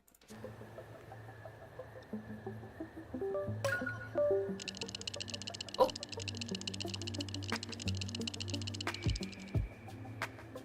Alright, let's turn this down a smidge. It's a wee bit loud. There we go. Oh, and then I will open my YouTube thing just so I can see. There we go. Okay. Usual June. Okay, I think we're good. This is a demo for a project in early development. Visuals and gameplay are in progress. We're so glad you're here at the very start. Great, my controller works. Excellent. August 2024, so this is actually a fairly old demo. It's over a year old. And I think this game is either released recently or is releasing soon. Oh, there I am. Whoa. Investigate the old observatory. Find dead Teddy. I think dead Teddy's ghost was leading me here, but why? Okay, so they probably just did a portion of the game. Oh, so cool. I love these character designs. They're so nice. Alright, so we're in an old building. We gotta find dead Teddy. Gotta figure what X is. Okay. I don't know, dude. Legend says this is where he actually died. I wonder if that's actually the voice thing they're gonna go for, because that's interesting. Come on, I'm gonna at least check it out. Don't you want to see the big telescope? Wait! Well, never mind. Go on in. Let me know if the game's too loud, by the way. Whoa. I don't think this place has been touched since, like, since Dead Teddy. Ah, okay. Lots to look at. Can I run? Oh, I can zoom in. Okay. Let's see, what else can I do here? Alright, let's look at this. It's all books about space. Makes sense. Alright. Hello. There's a book here. Man's Folly, The Danger in the Stars by Ambrose Blackhurst. Kind of funny the animation looks a bit like stop motion, right? Yeah. Blackhurst. Wasn't that the scientist who disappeared dead Teddy? That's the legend, but... I mean, at this point, who knows if Teddy was even real? It was probably just a ghost story that they made up to keep kids out of here. Whoa! Hello! It's really good. Oh, found dead Teddy! Ooh, check out the chalkboard. Oh, Reg, I think June can see, but not my friend here. Oh, damn. There were other things I could look at, but I guess I didn't. That's okay. Can I talk to him? Hello? Hey, you're Teddy, aren't you? I'm June. Yes, Teddy. You didn't see me? Yeah, but I'll be honest. You don't look like any ghost I've ever seen. Your face. Won't show you. But we have to go home. How can I help you go home? Upstairs. Okay. Did you say something, June? Nothing. Nope. Just clearing my throat. Dude, this is crazy. There's still stuff on the chalkboard. How old do you think this is? Hello. Man, can you believe this was just in here the whole time? It's so Fen Harbor. What do you mean? Locking up something weird and beautiful and forgetting it for 100 years. It's like a time capsule. Just gotta know where to look. For sure. I'm gonna go look over there. So I have to go upstairs. I don't think I can run yet. I don't have a run button. So I guess I go upstairs.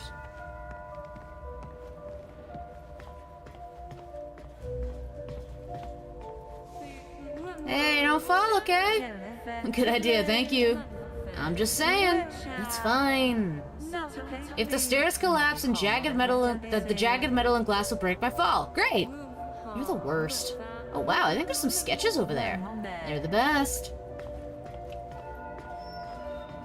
Oh, hello? Interesting, okay.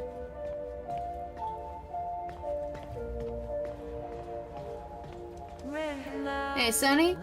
This doesn't look like a telescope. What else could it be? I don't know, but it's not for looking at the sky. Ooh, that's a laser. Alright. Hello, goose friend. Hello, Teddy. Where's home for you, Teddy?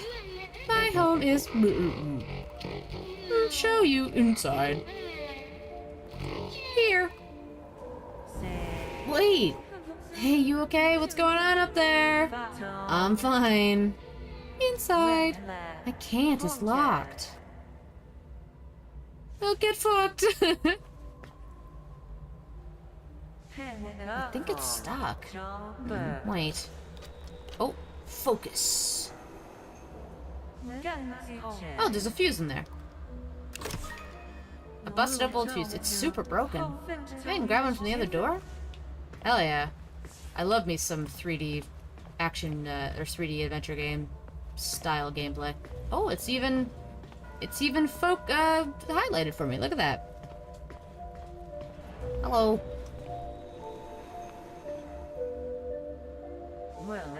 This game is pretty cool. I really like it so far. How do you... Ah! This looks way less fast than the other one. Played the demo not too long ago. Yeah, so the demo is what I'm playing right now.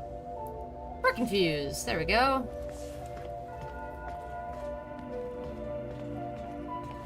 Did this game, do you know if it released recently or if it's coming out? Also refreshingly real, the dialogue, yeah. And... there we go. Good? Maybe? Hasn't released yet as far as I'm aware. Cool, cool. Yes! I should change my game. Thank you. I forgot. I forgot-o. Usual. Shit. Thank you.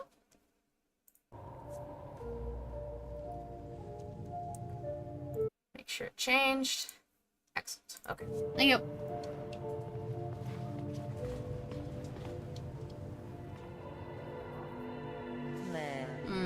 Your home's not in here, right? My home is far away. Machine, open door. This machine opens the door?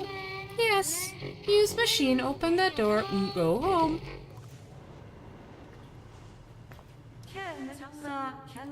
I'll keep it real, Teddy. I don't know what this is. June, you okay? I'm good. Just found some more old stuff.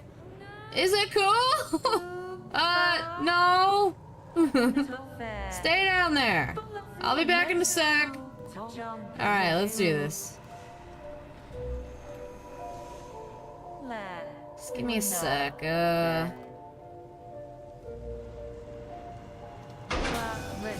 think that did something. Good, good. Door is open. June, what's that sound? You okay? I touched a machine. What kind of machine? Not sure. It has dials. Home now. Come with me. Fast. Wait. Oh, whoa. But isn't he from Fen Harbor? Where did he go?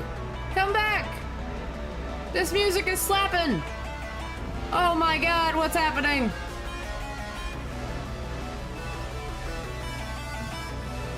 I must run! I can't run. I'm coming! Oh, now I can run. This is the run button. I'm silly. I had to... It's this one. Okay, great. Hello! Wait, I want to talk to you first. June, what does that sound? There was a switch on the machine. And you flipped it? I thought it might be the lights. Okay, well, I found some more Blackhurst writing. For a guy who's really into space, he seems kind of scared of it. Right, I'm gonna turn on the game even more, because my goodness. Hold on, sorry. There we go. That should be a little better. Hello! Do you see the door? Reconnect. That's home. Yeah, I see it. Home.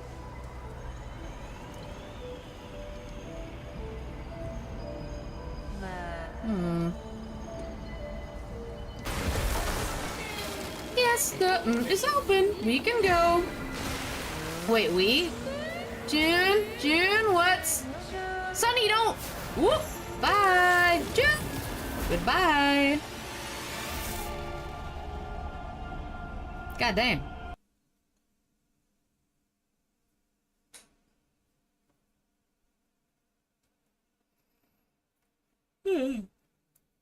Game is just loading. It's got a little loading screen. Perhaps. Oh, no! Oh, whoop, there we go. There we go. Sonny, don't! Ooh. Ow. Great. Great. I'm here again. Sonny's gonna be so mad. Alright. Oh, and now I just auto-run. That's interesting. Hello.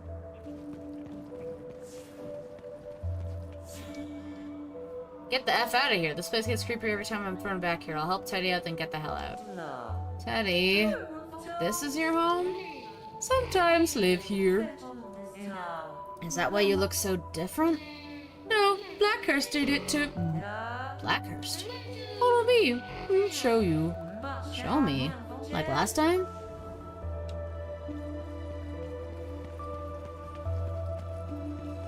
Weird. Ooh.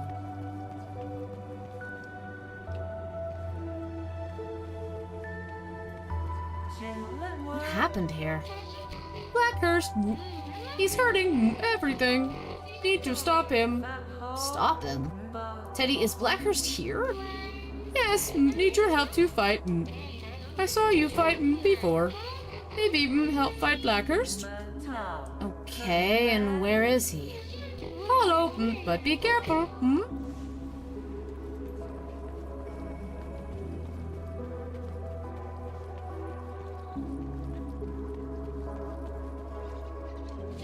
There.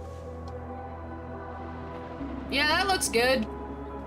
Can I not? Can I go this way? Oh, shit! Sorry.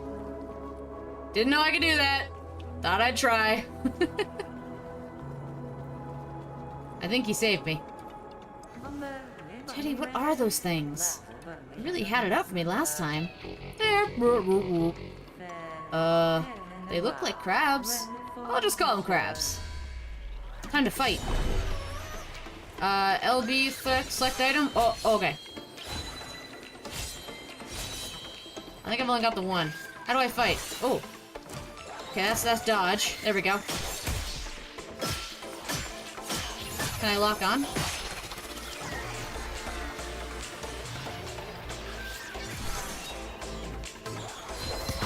Ah, okay, cool.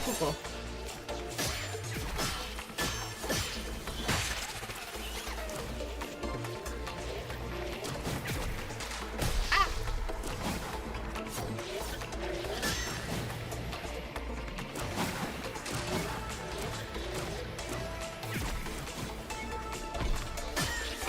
There we go.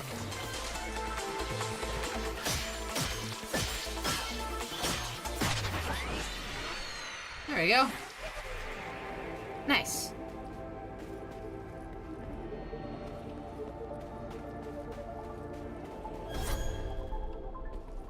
Oh. Good job. Thanks. Shard and Stardust. Oh. Stuff! Barrier putting up walls saves lives. Great for when I don't want to get too close. Fragment. Projectile missiles that cause scattered damage. Oh, cool. Oh. How do I... Oh. Okay, so that's my backpack. These are my goals. Back at it again. Didn't miss this place. You should have known you'd end up here again. You should have known. Okay. And then this is like... So this is probably like... Yeah, this is stuff. It's something different. Oh no, they're all stuff. Okay. Lip balm, very strawberry. You already know what it is. Can't live without it. My phone. No one look at my busted ass screen, please. Most of a wrench. It was Frankie's back in the 1950s. She used to fix cars. We used to get to whack stuff. Nice. That's my weapon. Vial of salt. Fen Harbor grave salt. A mysterious salt that gives that grows on graves around town. Cryptid Club selling it for $3, and Margo gave it to me for free. Ley lines on you. Margo's got some interesting theories about Blackhurst. Hard not to believe them. Just a space friend. Just a little guy. Just a copyright-safe baby girl. Don't worry about it. Just a little guy. Broken fuse. A busted-up old fuse. Fuse I got from the door of the observatory. It makes rattling the sound. It makes part of its charm. So we went to an observatory, and we were... It sounds like we were investigating Blackhurst. I mean, we were in the observatory. And then they also gave me... The Cryptid Club gave me stuff? No, Margo gave this to me, but the Cryptid Club was selling it for... I don't know if I've used a vial of salt. But anyway, I just wanted to explore. Cool, cool, cool. Great. So, I'm sure it'll come up again if I go. So let's just continue. Let's go up here. Ooh. Oh, you're cute. Oops. Oh. Thank you. Brain goop. Stardust. What are stardust? Is it... that I don't know. I have 500 of them. Currency?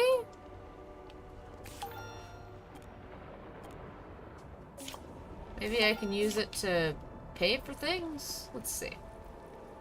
Let's go. I'm doing well, Erasma. How are you doing? Whoa.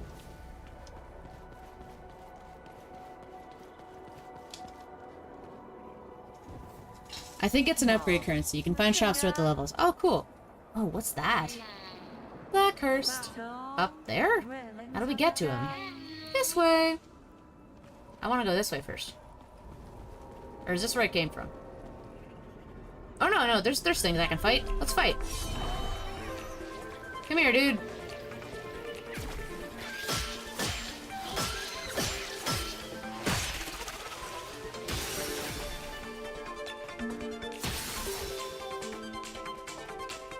What does that do? Nothing. Whoa!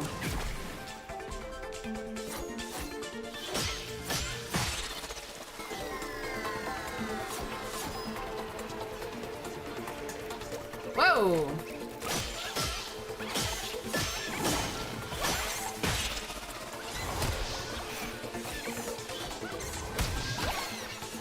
Ah! He's got a barrier!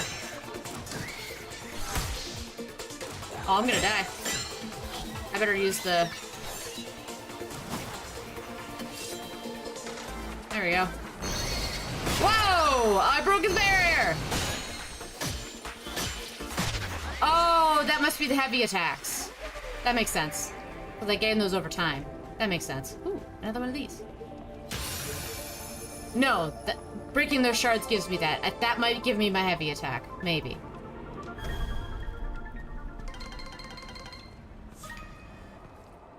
Cool. What's over here? Whoa. Teddy! Teddy, where have you gone? Whoa. Blackhurst! That's Blackhurst? I thought he'd be like some guy. What did he do to himself? Teddy? Teddy? You good? Oh, he's scared. Okay, well, I think I went forward without realizing it, so I'm actually gonna go back.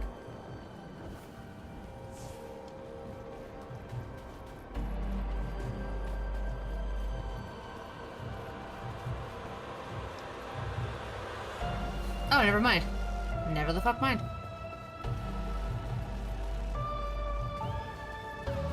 I thought I missed something extra.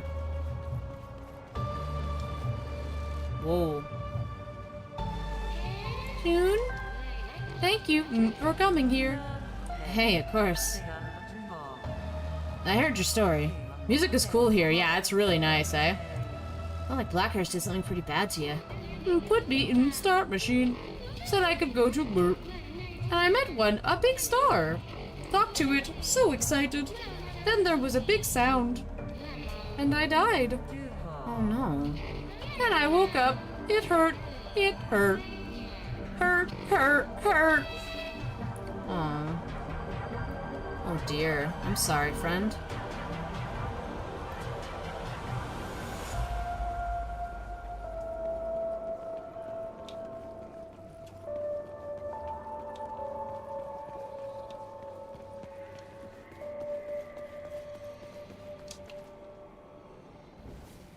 Yeah, we must have gone this way. Okay.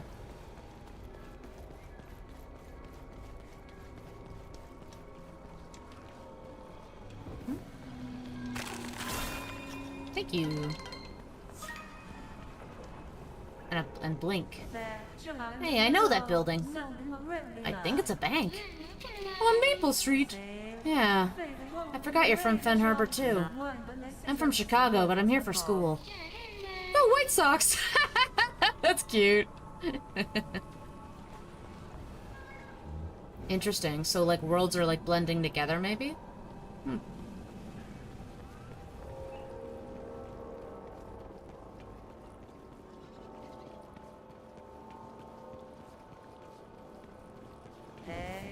Wait, is this the right way? Oh, okay. I hope that's a yes. Was there any other way I could go? Other than yeeting myself into a star? Which I'm not gonna do? No, I think it's the only way.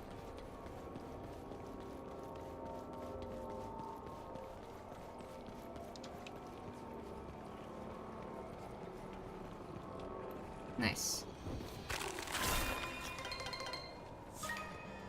Turret spore.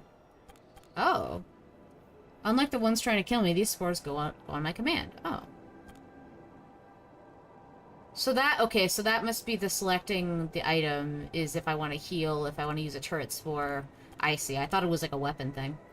If we're gonna, I don't want to get too close. Projectile, projectile, placement, projectile. Some of these do heal me, though. Unless I heal over time. Placement, project. Because these are all, like, weapons, I think? Well, other than the barrier, I guess. Gotta dip for now and do some chores. Hey, no problem, Bess. Thanks for coming and hanging out.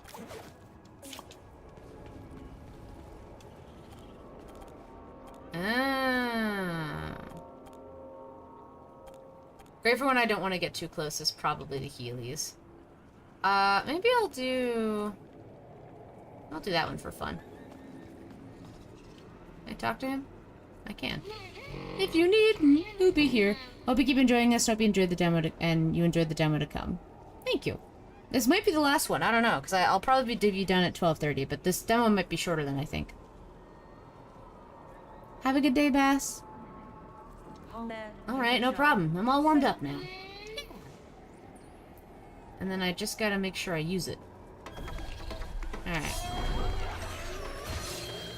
Oh, cool. Ah! Jesus. Ah! Oh, shit. Oh, shit. Oh, wrong way. Wrong barrier. Wait, what do I do? Oh, shit. No, select item. Ah. Oh, okay. LBs. RT? There we go. Okay, I gotta get rid of these guys.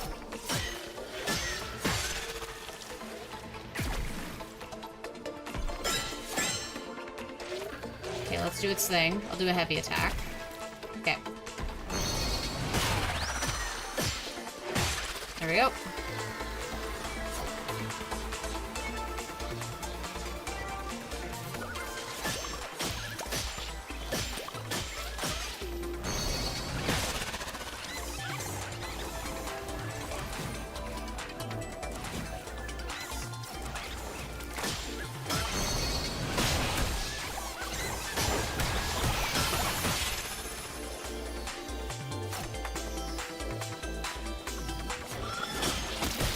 Oh shit.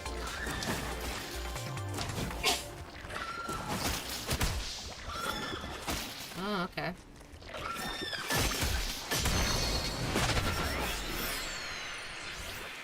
There you go. Okay, I gotta wait a bit for that to get out of there.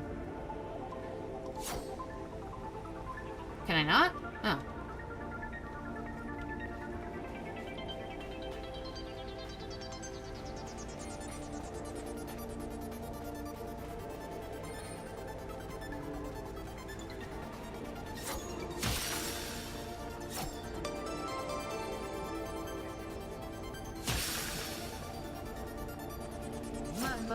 So long, Krabs.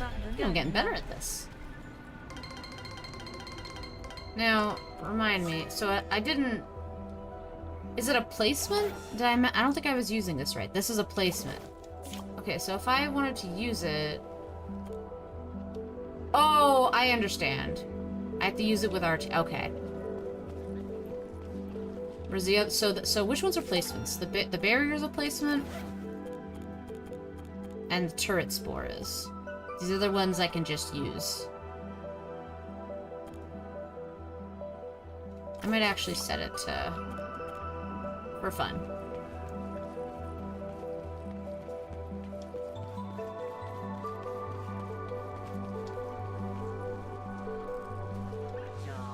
Wow. Well, it's something.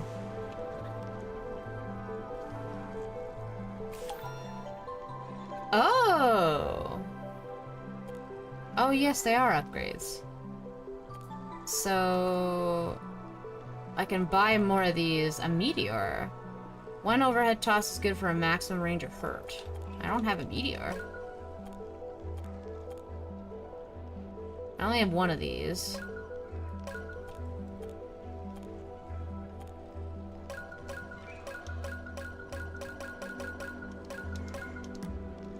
Tons.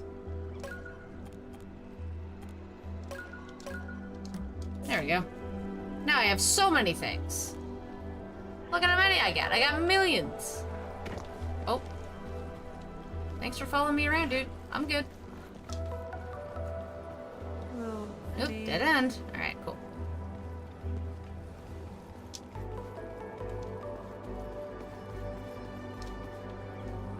Ooh. Ooh, what's all that?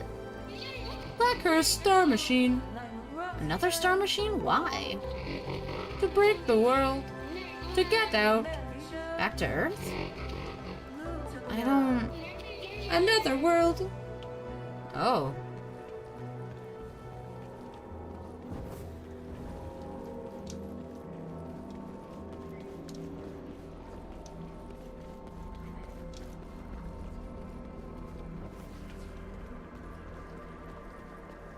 I think that's probably the way to go, so I'm gonna do this thing. That's where we gotta get, right? Yes. Well, I hope Blackhurst's ready. Ready to throw hands.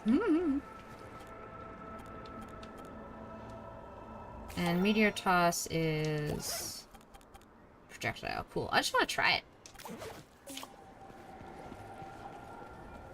Great sound effects in this game too, by the way.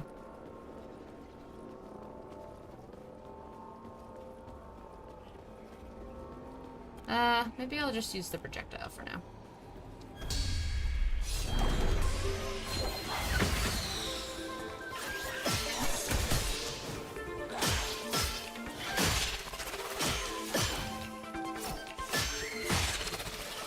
Nice, nice.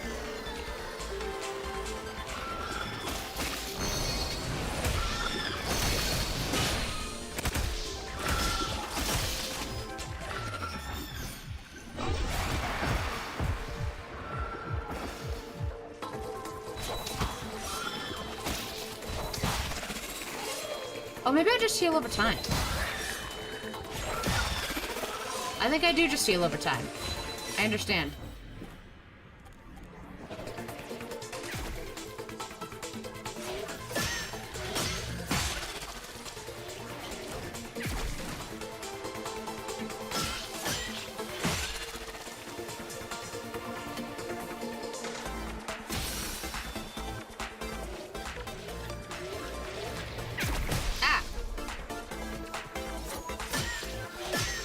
I do heal over time. Okay, I wasn't noticing that. When I don't want to get too close, it's just a projectile. Gotcha. Alright, so I guess I go here. Looks like that so-called telescope from the tower. The star machine. Interesting.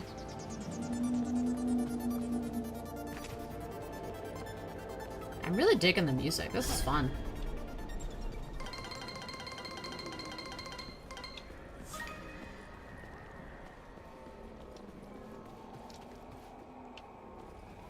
Hello, friend. Oh, I'll get that hydration. You know what? I shall. I don't have a drink with me, but I do have a clementine that I haven't opened, and that has juice in it. So you know what? I'm gonna take this moment to very briefly open it. And I will count it as my hydrate. How are you doing, by the way, Cirrus?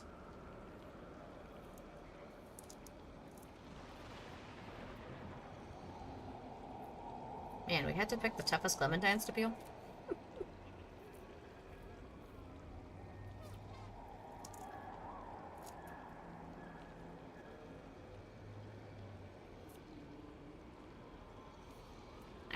Oh.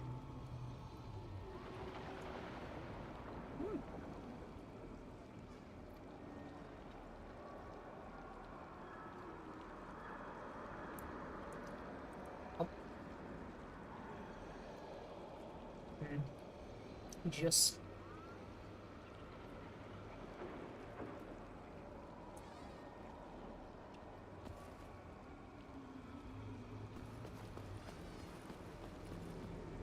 Maybe the hydrate / snack break. You're doing well enough. That's fair. Well enough is better than bad, so I'm happy to hear that.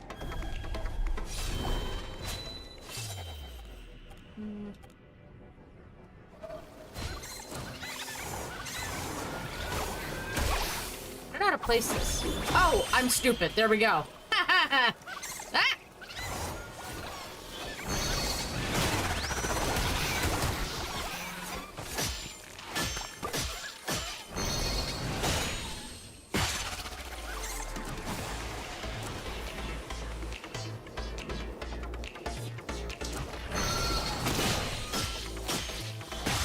Oh, it also knocks them back. That's good.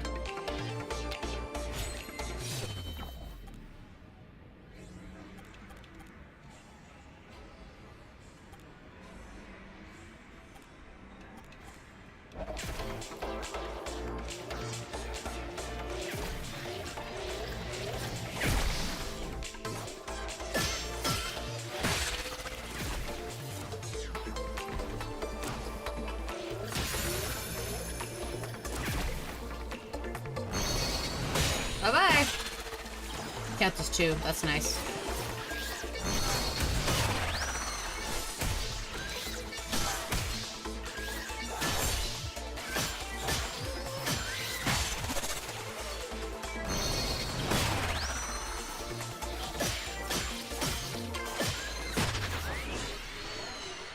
There we go.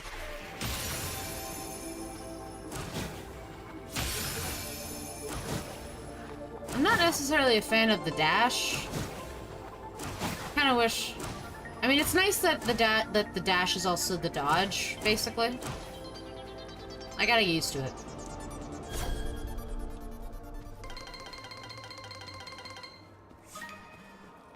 Nice.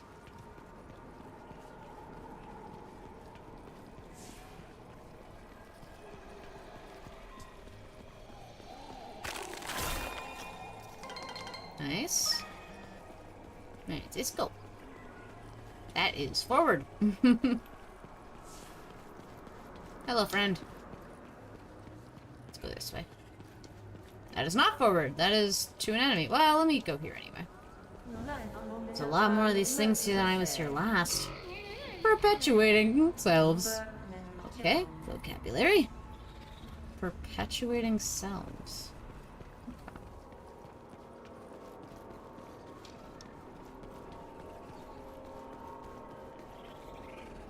Alright, I'm good.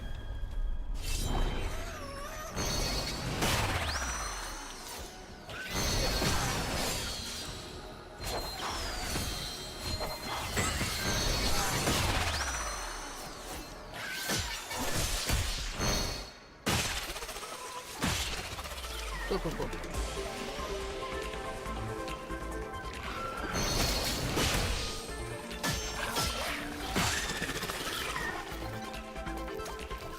Oh shit, I need this.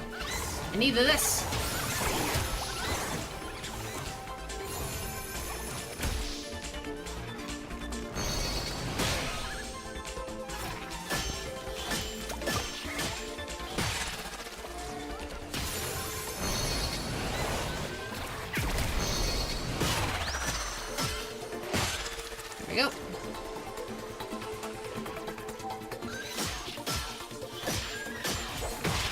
Nice. Woo!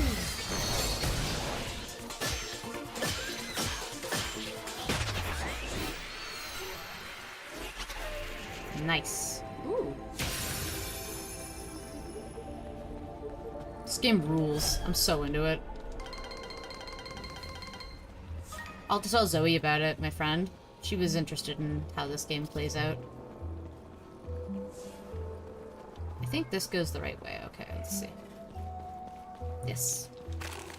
Interesting how the color of the enemy's glowing is kind of like a health bar. Yeah, I like that. Because pink is when they're like kind of on their last legs.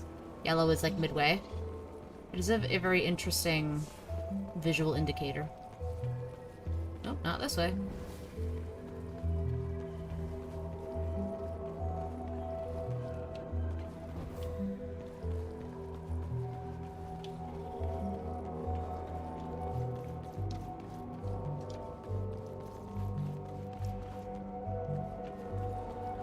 Alright. Almost there. Okay, alright. Focus time. You sure? I'm good. Just kind of remembered I left Sunny back there. That's my friend, the one who was with me in the tower. Who couldn't see me?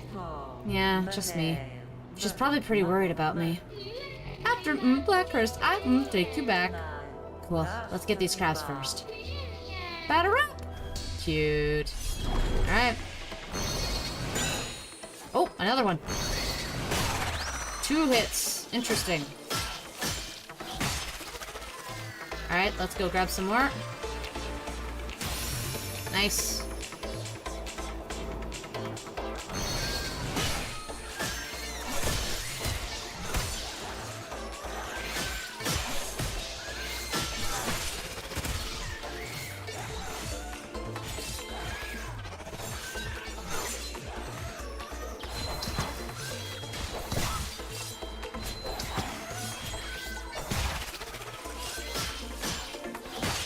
There we go.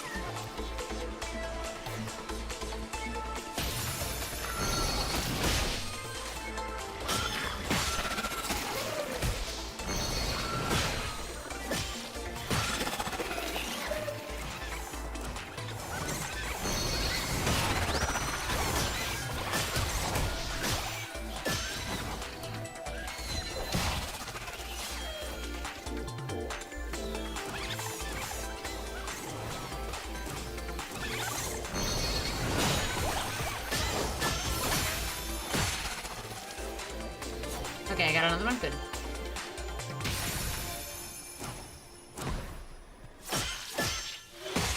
Nice.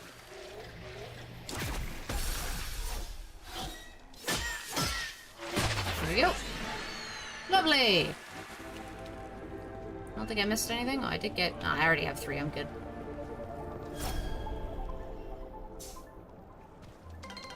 Oh my god, so many! I wish you could kind of just all pick them up at once. That'd be nice. It is a satisfying sound to pick them up individually. Or not individually, but like in groupings. But it would be nice to pick them up all at once. Let's go this way. Oh, there's lots of branching pathways. Okay, that's... Oh, wait, that looks like a store? Yes. Alright, I like projectiles. They're great. Haven't used these guys yet. That would be good. I don't have any barriers. Lightning fast, huge damage output.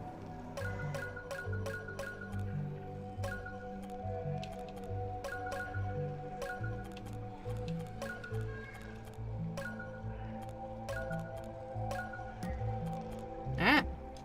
I got most of my stuff back. Hell yeah.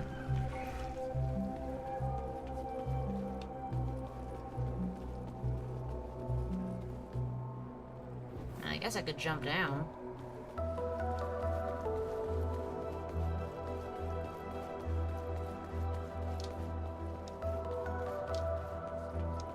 That's where I came from, right?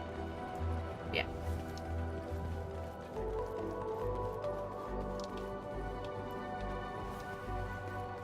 Alright, so we could go up there, which I don't think we've gone through yet. No, no, no, no, no! It's not working! Where are you hiding yourself, Teddy?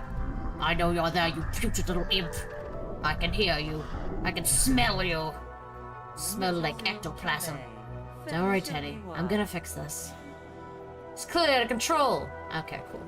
So I guess we go this way. So we can't go anywhere here, right? Oh no, we can. Okay, this is actually the way. I should go back.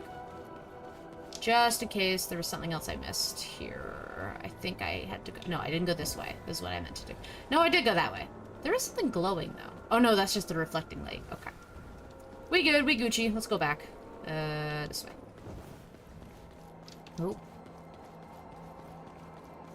Oh.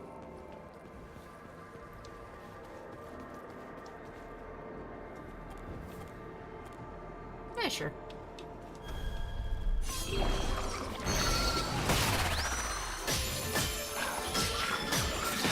Yeah. Eat shit.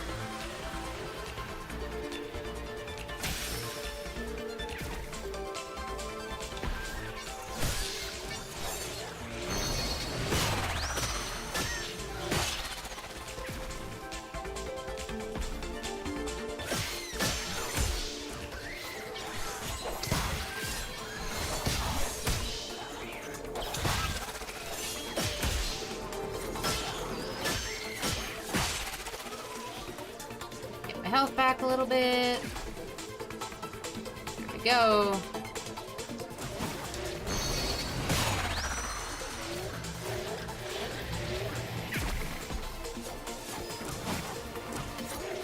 Why can't I hit you? That's shitty. Oh, maybe I have to do this one.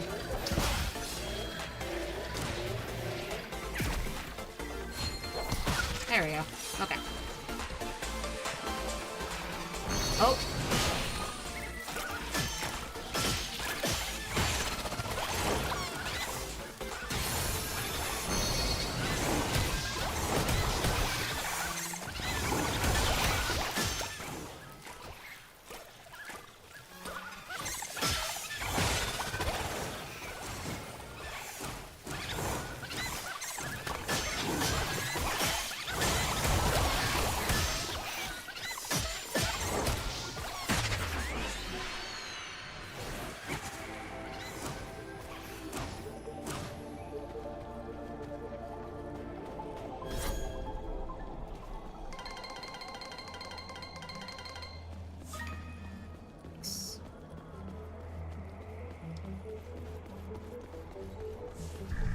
Teddy! Teddy!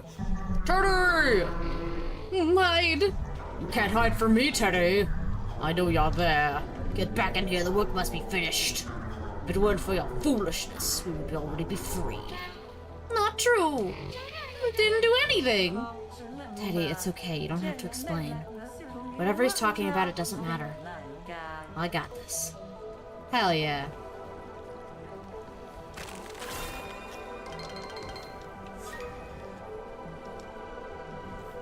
Actually, before I do this, there's another. That's kind of nice. They give you some currency to use up. I think I'm pretty good, though.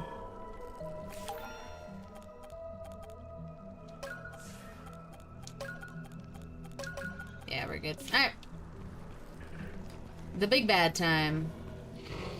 Careful, June. Don't worry, Teddy. I'm not afraid of him. I will set it to projectiles first, though, I think.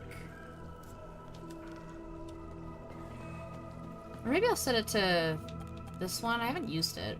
I can't remember. What was the... Is it a placement? No, it's a projectile. Only this turret spore and the barrier are placements. Yes. Alright, let's try it with massive damage. Why not? Although he'll probably send his... let's just try it out. I was gonna say he'll probably send his enemies at me, but let's just try it. Oh no. What? Oh, he's probably the thing... Yeah, he's in there. Yeah, that was from the trailer. Who are you?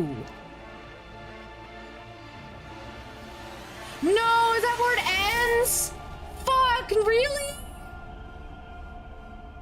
No! Oh, that's such a tease! Damn it! Oh, I was all ready for him. Alas, it's time to return to the menu. The main menu. What did you think of the demo? Is Teddy going to be okay? Is June going to get figured out? How mad is Sunny right now? We'll find out. Thank you for playing! Dang it, that was so good! Ah! The game got me. It got me. I've already wishlisted it. That's awesome, though. That's so good. Oh my god. I'll have to tell Zoe about this. I think she'd quite like this game. We were talking about this the other day because it is, I think it either has queer characters or it's a queer developer, if I recall. So that's pretty cool. I would probably have enough time for like maybe a little bit of one more demo. A little bit one more demo. Looks like a pretty good game, and the combat's quite fun. Ah. I think this one looked quite nice. Let me see. Little Nemo and the Guardians of Slumberland. This one looked like a fun, like, side-scrolly thing. Where is it? Yes. Yeah.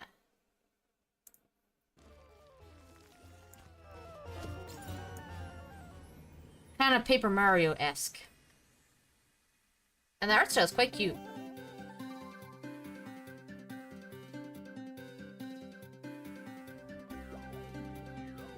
Like, very fluid.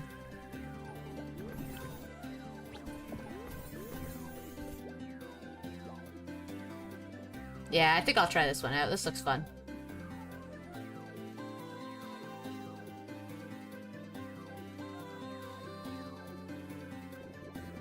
I love the art style. It's so cute.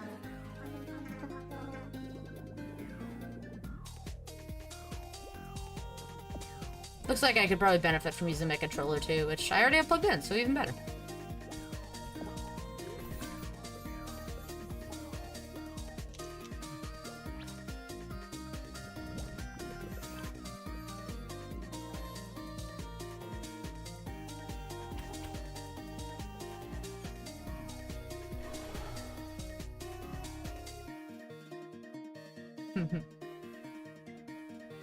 I'm into it. Let's do it. Alright. I will... the game. I hope it... Oh, fuck, really? Damn it. I knew some of these I wouldn't be able to play. That makes me sad. Okay, did I wishlist it? I'm wishlisting it right now. Because some of them were from, like, Next Fest still. Big sad. RIP. It's fine. At least I get to show you a new game that looks cool. I will remove this. I didn't want to try every single demo to see if I could open it, because I just didn't have time. Oh, Tito! Well, this is another action-adventure 3D kind of thing. Kind of like Big Hops. Probably be down. Tito.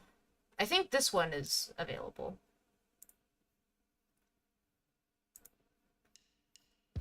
Eat Pant Games. You are subject T33T0. I'm gonna call you Tito. Every adventure needs a hero, and this one has two. Woo!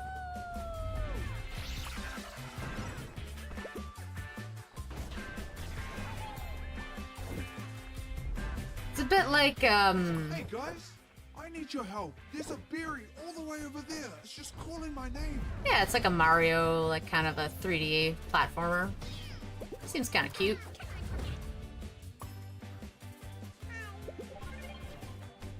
Overstimulated Michael. First day of school, Michael. Yeah, I'll try it out.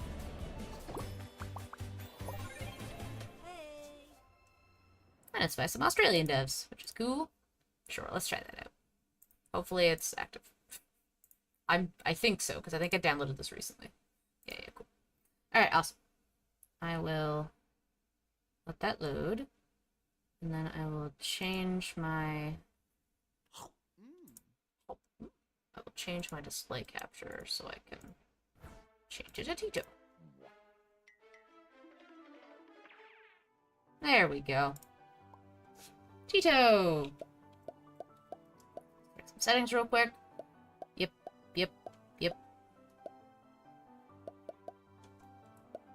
Control rumble on. Cool. No inverting, that sucks. Maybe like a little bit down and dialogue volume a little bit up. Just like a little bit.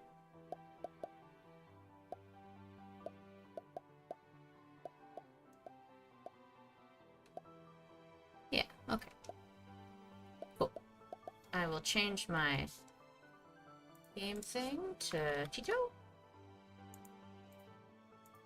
Here we go. Play it for a little bit. Sorry, why does a bird with actual wings need help from a little dude running around to get a berry up on a platform in a tree? You have wings, just fly up. Fair. It's like, I can't reach it. Maybe his wings are hurt. Maybe he's hurt.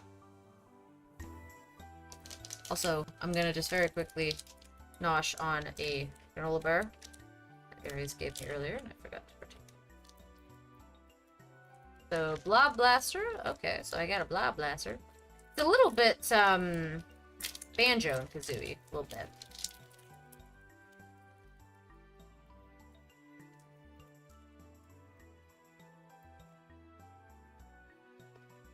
Huh.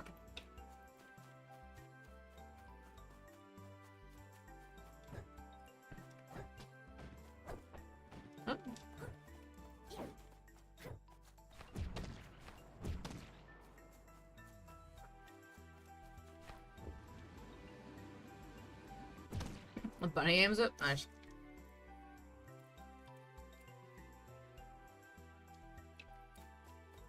Alright.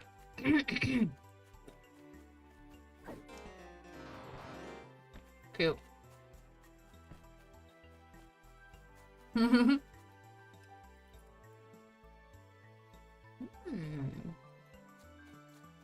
Club challenge. Nice. Oh, I can give my guy a little outfit.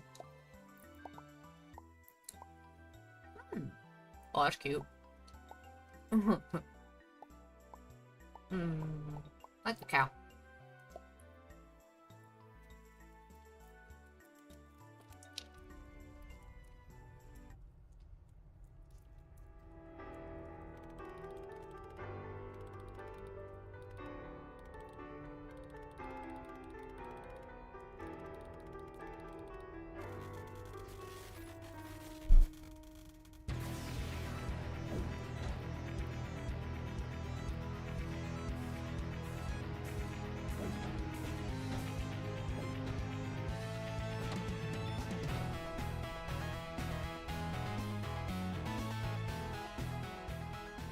Phase 1 complete. Feel free to look around while I take notes. Please don't break anything.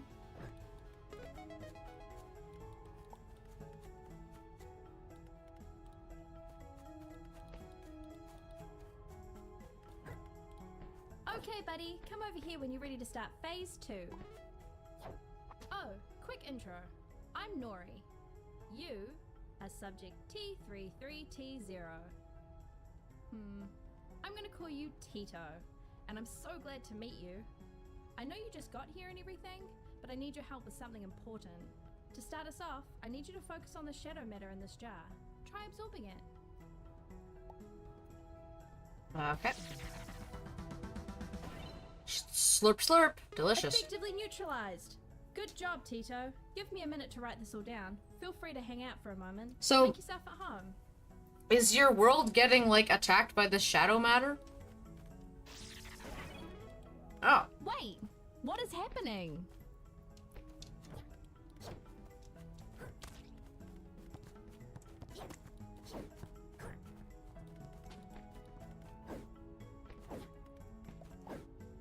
I want to become trash. I'm trash bag. That's so silly. I want to become water. I'm a wet boy. That's so crazy. I know a way we can use that. I know you're only like 5 minutes old, but I'm gonna blow your tiny little mind. Hey, come over to the big screen. I've got something to show you.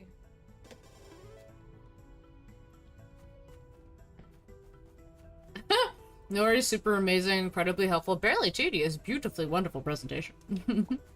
Okay, so, bad news first. The planet's being eaten by creepy shadow things. They kind of oozed out of this shadow matter stuff. Really quite rude of them, to be honest. Great. I made you a backpack. It's got a machine in it that gets super cool powers from your weird absorby forms. It runs on Vionites, powerful shiny crystal things.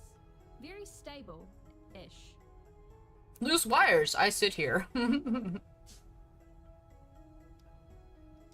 Meet my proudest failure. So I made a guy named Michael, and then he duplicated a lot. Now the Michaels are scattered across the land like glitter. Tiny, confused glitter. We've got to rescue them. Villains, danger, lost baby Michaels. Bring it on. 2 heroes, 1 mission, and 0 plan. Let's go! Genius, beautiful, hilarious, humble, not Australian. Alright, cool. Comfy? I know I am. Oh, before we go, I've got a spare Vionite around here somewhere. We should bring it with us. Use the error finder to track it down.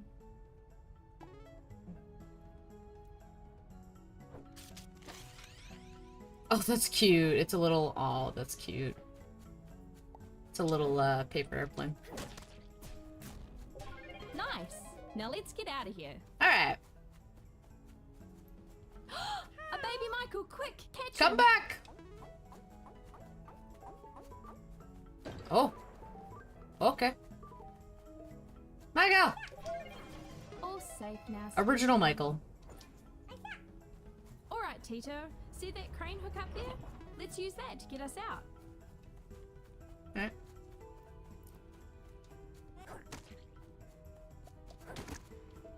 Oh, I can just... Okay. I am become fire. Flower. Absorber flatters your ability to grapple the hook. Oh, I see. RT. Oop.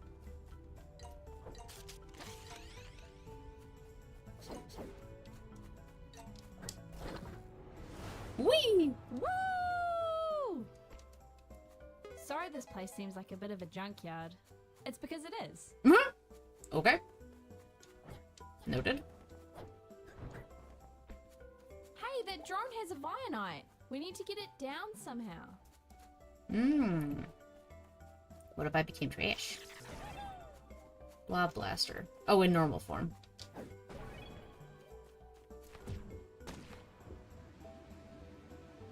Oh, it's very... Woo! Okay.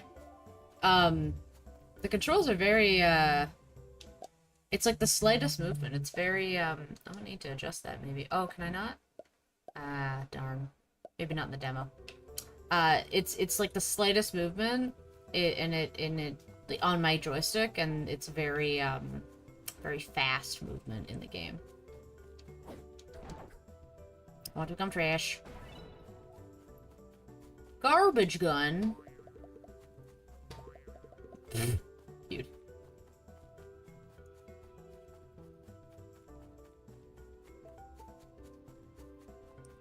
Coming up, I've put together a super high-tech simulation of the shadow creatures to help train you in combat. Michael! Michael with a cool hat.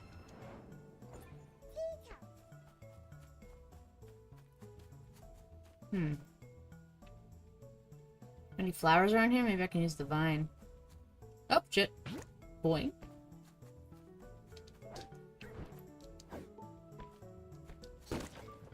Ah, okay.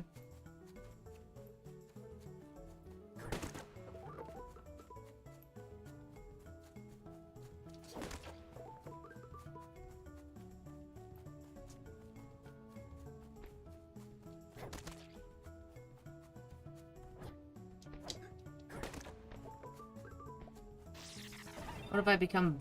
Oh, that's cute! I'm a little cardboard Tito. That's very cute.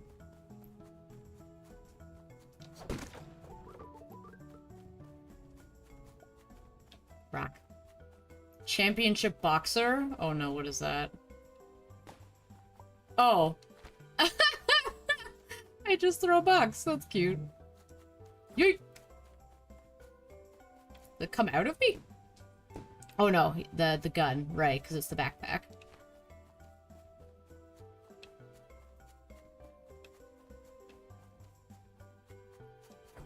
Right, it's not like a game and shoot, okay. Okay, fine. Yes, it's just cardboard. But, oh, wait, there's more. I'm a big bad shadow monster thing. I'm a bad guy, an evil bad guy, and I will never be defeated. Defeat the cardboard. Oh, there we go. As You'll cardboard. never defeat me. Oh no, I'm defeated. That's so silly. Congratulations! You can defeat cardboard.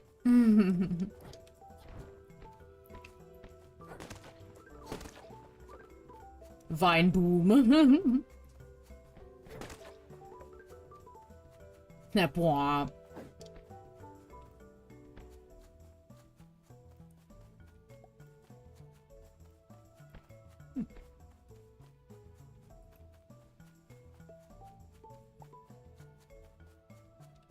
Ah. I need to melt it. Look for some fire. Oh, look, fire!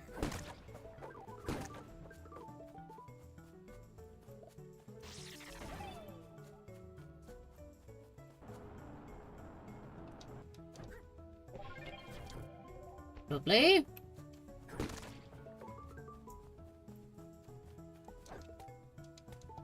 Okay, I don't even need to move the joystick. That's cool.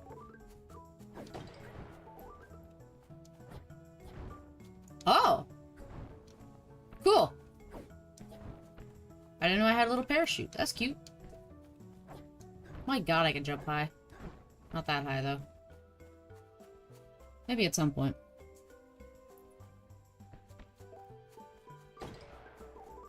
That looks like it might be a bit far for us to jump. Let's glide. Indeed. That's what I just figured out I could do. Whoa. I want to get up there, though.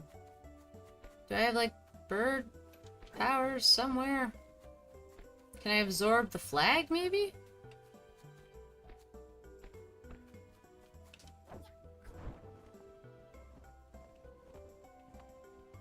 No. Sad.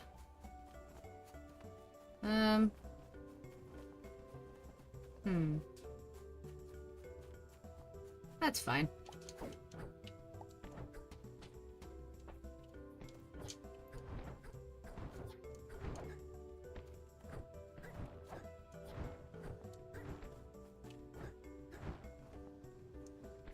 Oh, my glide does give me a bit of a boost. That's nice. Can I, like, wall jump off this thing? Oh, there's actually a wall right there. Like an invisible wall. That sucks. Alright, that's fine. I'll come back here at some point.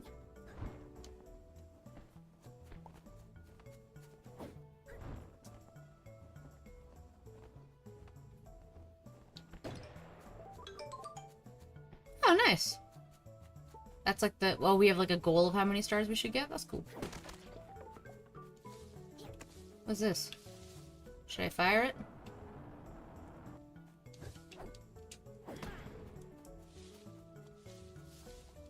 Huh. Special. Maybe we'll come back to that. Over there, a shadow creature. Lucky it's just a pesky little one.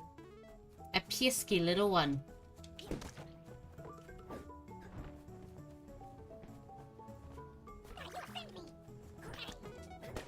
Ah, Okay, look. one hit. Look, a cave up ahead. Let's head that way. No, I want to go here first. Oop, shit.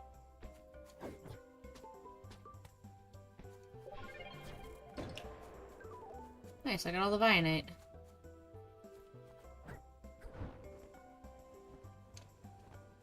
What if I became rock? Boulder smash.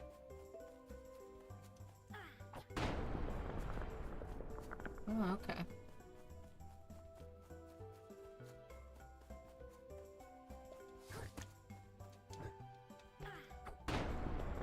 I gotta do something to them. They light up.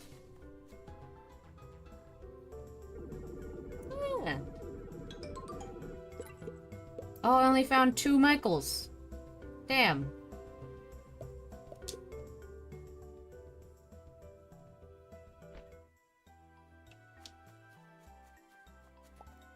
Ashen depths. I hope we can get like more outfits in the game as we go.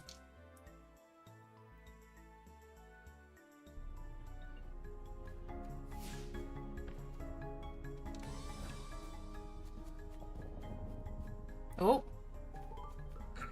Game had a little glitch. It's okay. Cavers, this place is dark, it's damp, and it's a health and safety nightmare.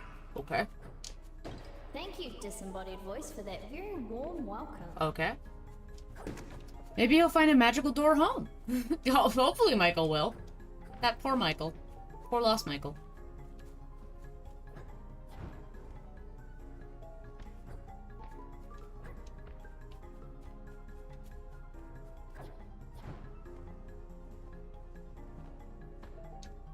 Oh.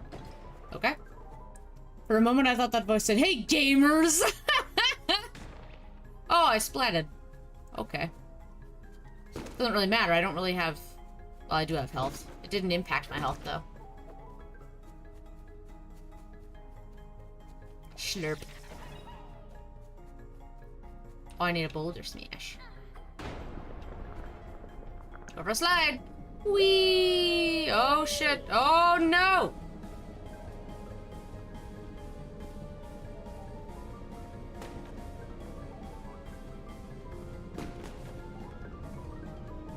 Well, they're very forgiving on the hitboxes for these stars. Ah! Wow, I missed all of them, in fact. Oh, do I have to jump? Oh, okay.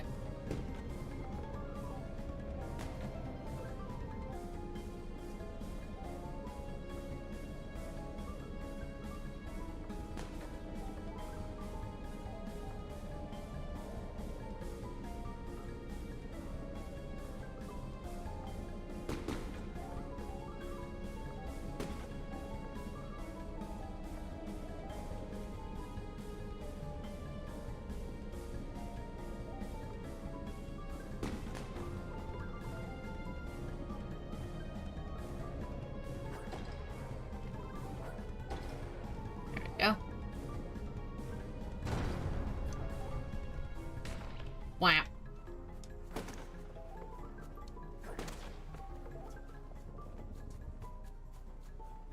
Hey, quit force Do field. not lick the glowing rocks.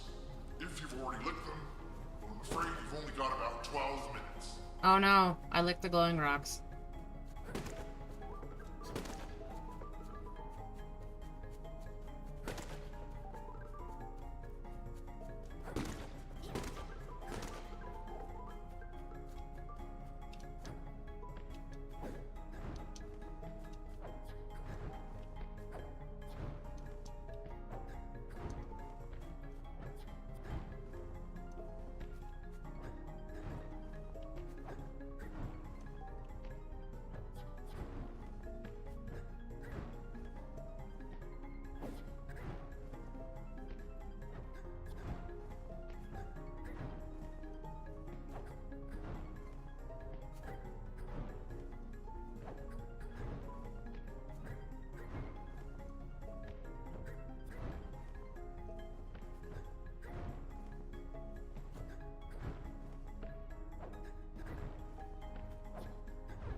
He's so slidey. Ugh.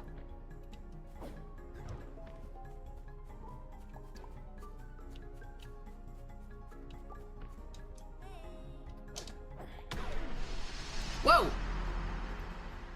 One room down, more to go. Alright.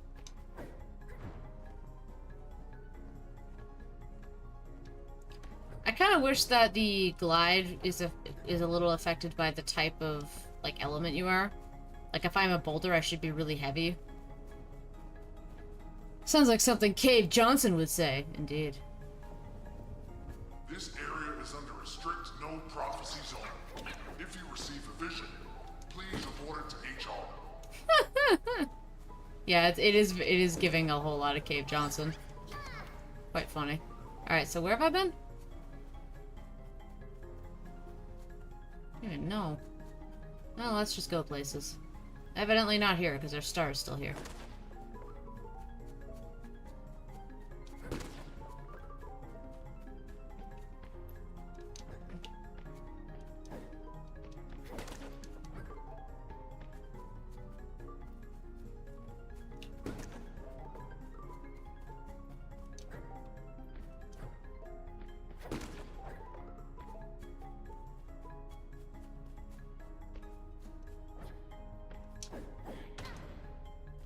I not do anything?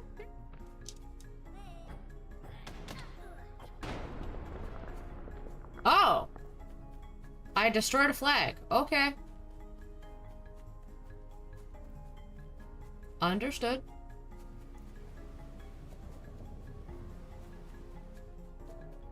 Especially since we are in fact in a cave, indeed. Ooh. Flower.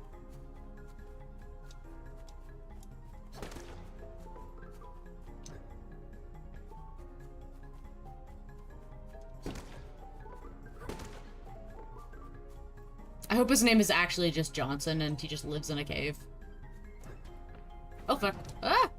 Oops. How do I get health back in this game? Hey, Michael! First day of school, Michael.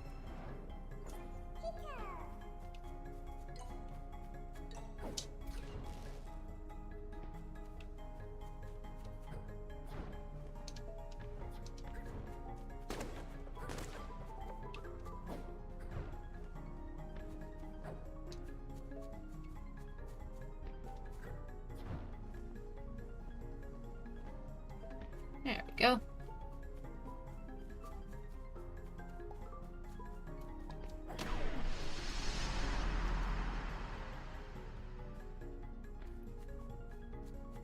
Whoa! Alright. I was like, that's weirdly placed.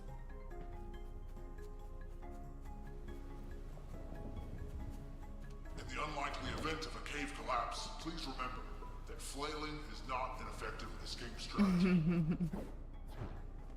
I need a rack.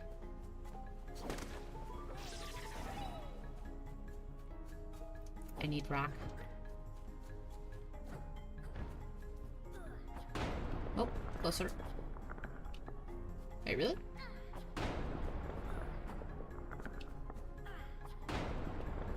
Huh. That must be a door that opens later. Okay. Let's go this way.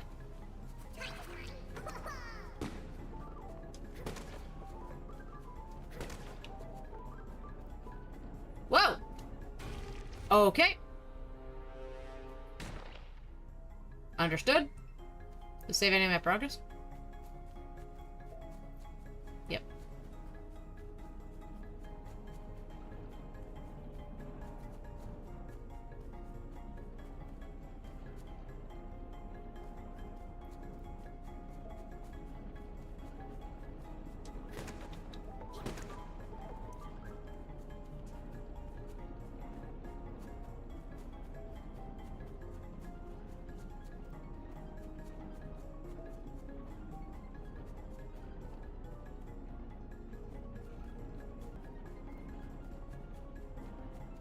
There we go.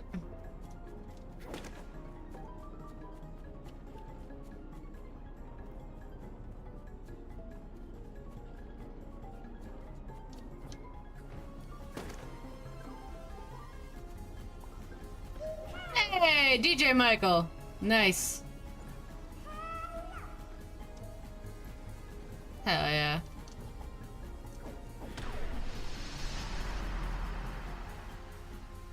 Oh, good. I don't have to deal with these things anymore.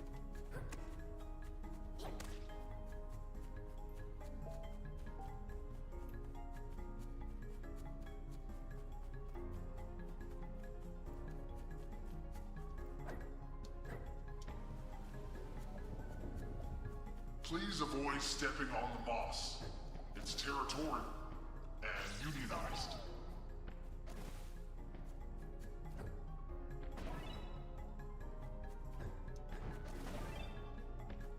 I'm a water guy.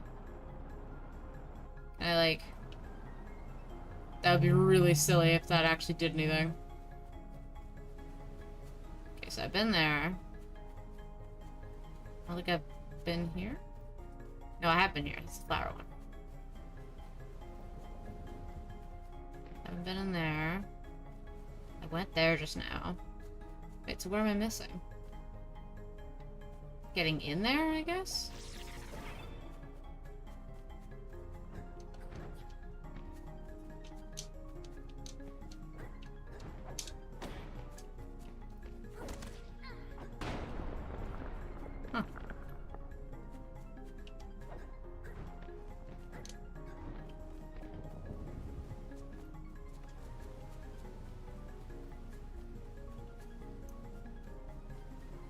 I probably have to do something with water.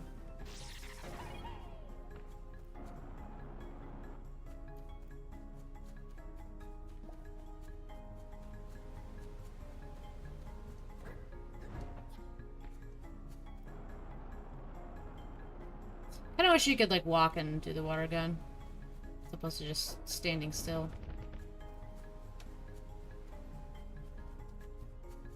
We did this one, right? Yeah. Just gonna double check all of them just in case. It's the boulder one, yes. What's this one? Yep, did that one.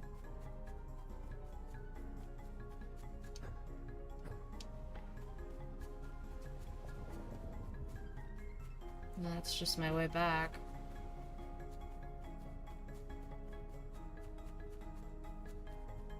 This was just a flagpole one.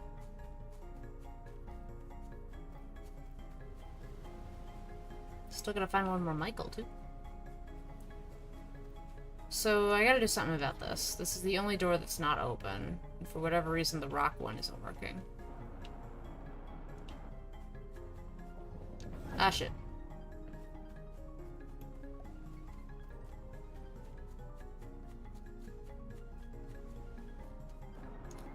And it's kind of weird that I have this water power and I can't really do anything with it.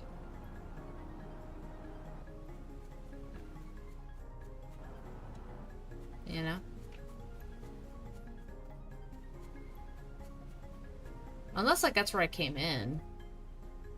But, I don't know.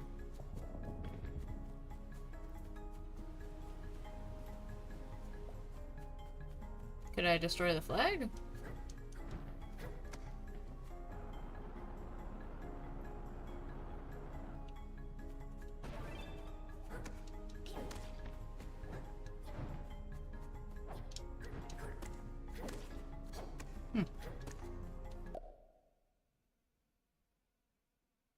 Objectives: go for a slag, complete the 4 rooms, destroy the shadow flags. I guess I haven't really been destroying any shadow flags. Is there a flag up here? Oh. There's a red one. Probably just the black ones they want.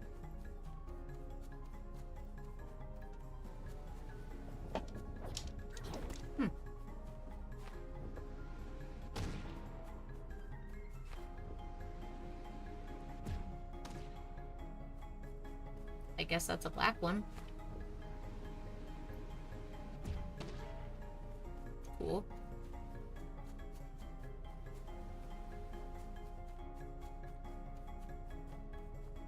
Is there a black flag in here? That's a white flag.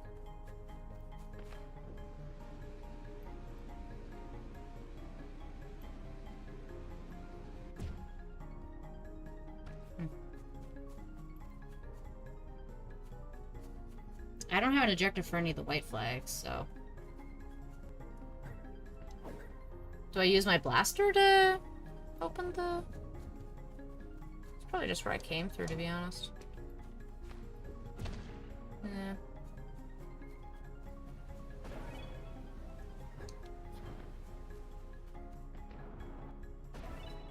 Oh, I see. I can switch between the two. That's actually kind of cool.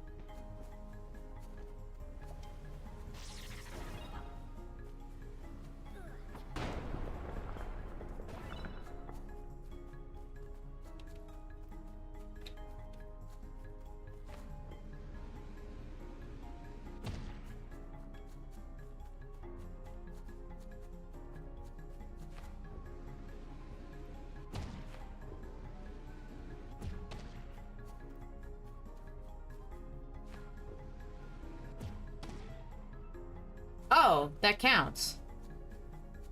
Okay. I thought the shadow flags were only the black flags. I guess I gotta go back and do the shadow one. Like, cause I don't know if maybe destroying all the shadow flags will open something for me. In here, but I'm gonna go check.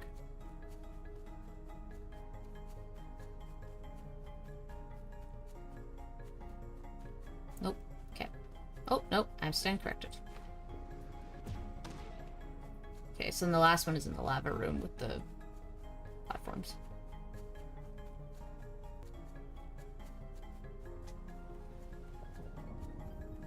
Which was this one? Yes.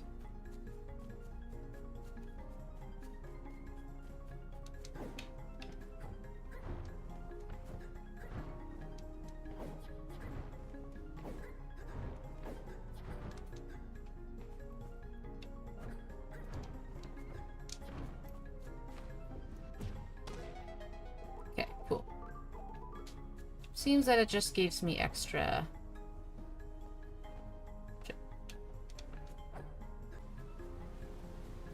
I just came from that, or I did that one before. Did that one. This was, I think that was the lava room. That was the boulder room. I've done all these. What the heck?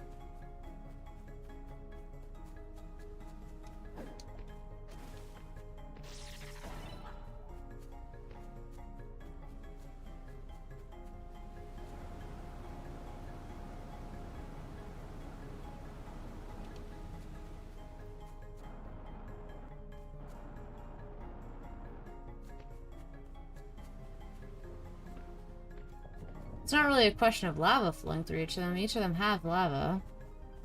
So how do I break this barrier?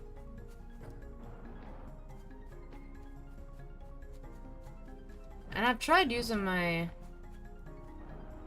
rock form. This doesn't do anything to it.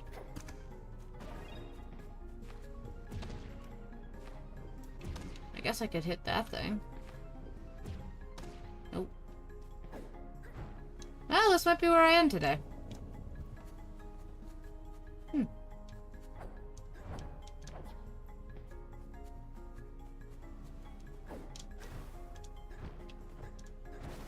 Go for a swim. Going for a little swimmy swim.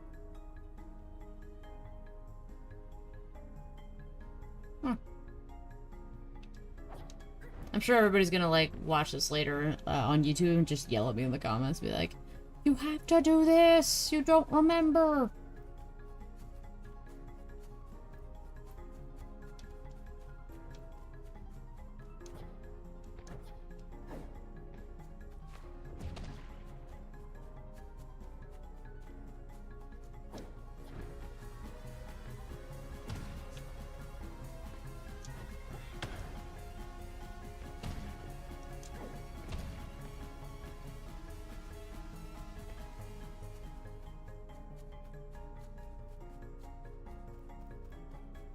That's okay.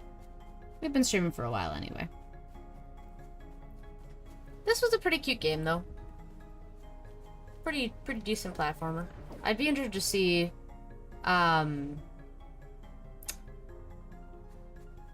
levels. And maybe I'll play some more in my off time. Not really sure if this is a game I'd wishlist, but for the type of game that it is, like, I think it's pretty enjoyable. For what it's worth, I'm stumped too. Fair. Do I have to, like, do this to all these? Like, I thought I did this one. But there is a no lava flow, if that helps.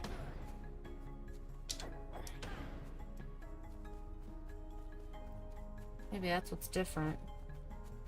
This is the only one that doesn't have lava flow. Do I have to stop lava flow? I don't think I can. No. The only reason it's not, there's no lava flow is because it's not connected to lava.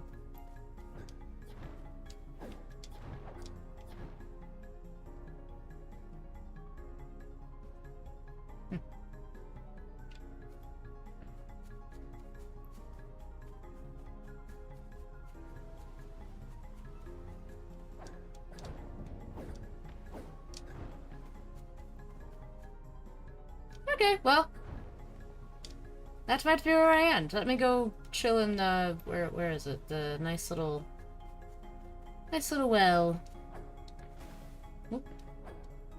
There. We'll end on a nice little swim. Look at me go. Thanks everyone for hanging out. This was fun. Stretch. I get this. Oh. It's still sore. So sorry for my spin class. But yes, I will be streaming again definitely Wednesday next week. What else? Otherwise, I think I'll do Wednesday and Saturday next week, and then probably another day. And probably next week I'm going to be starting Force Unleashed, which is fun. And as a reminder, there is going to be a span of time from October 13th-ish, 13th, 14th, until basically the end of October, where I won't be able to stream as frequently. I'll probably do book club, and that's about it.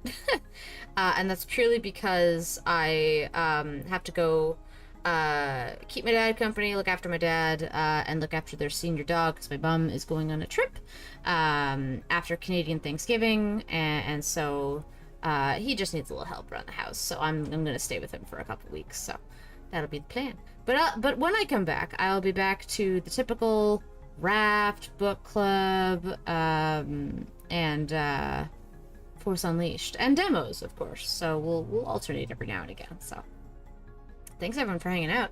If you wouldn't mind staying for just a little raid, it might be nice to go give someone a little raid. Let's see who's live.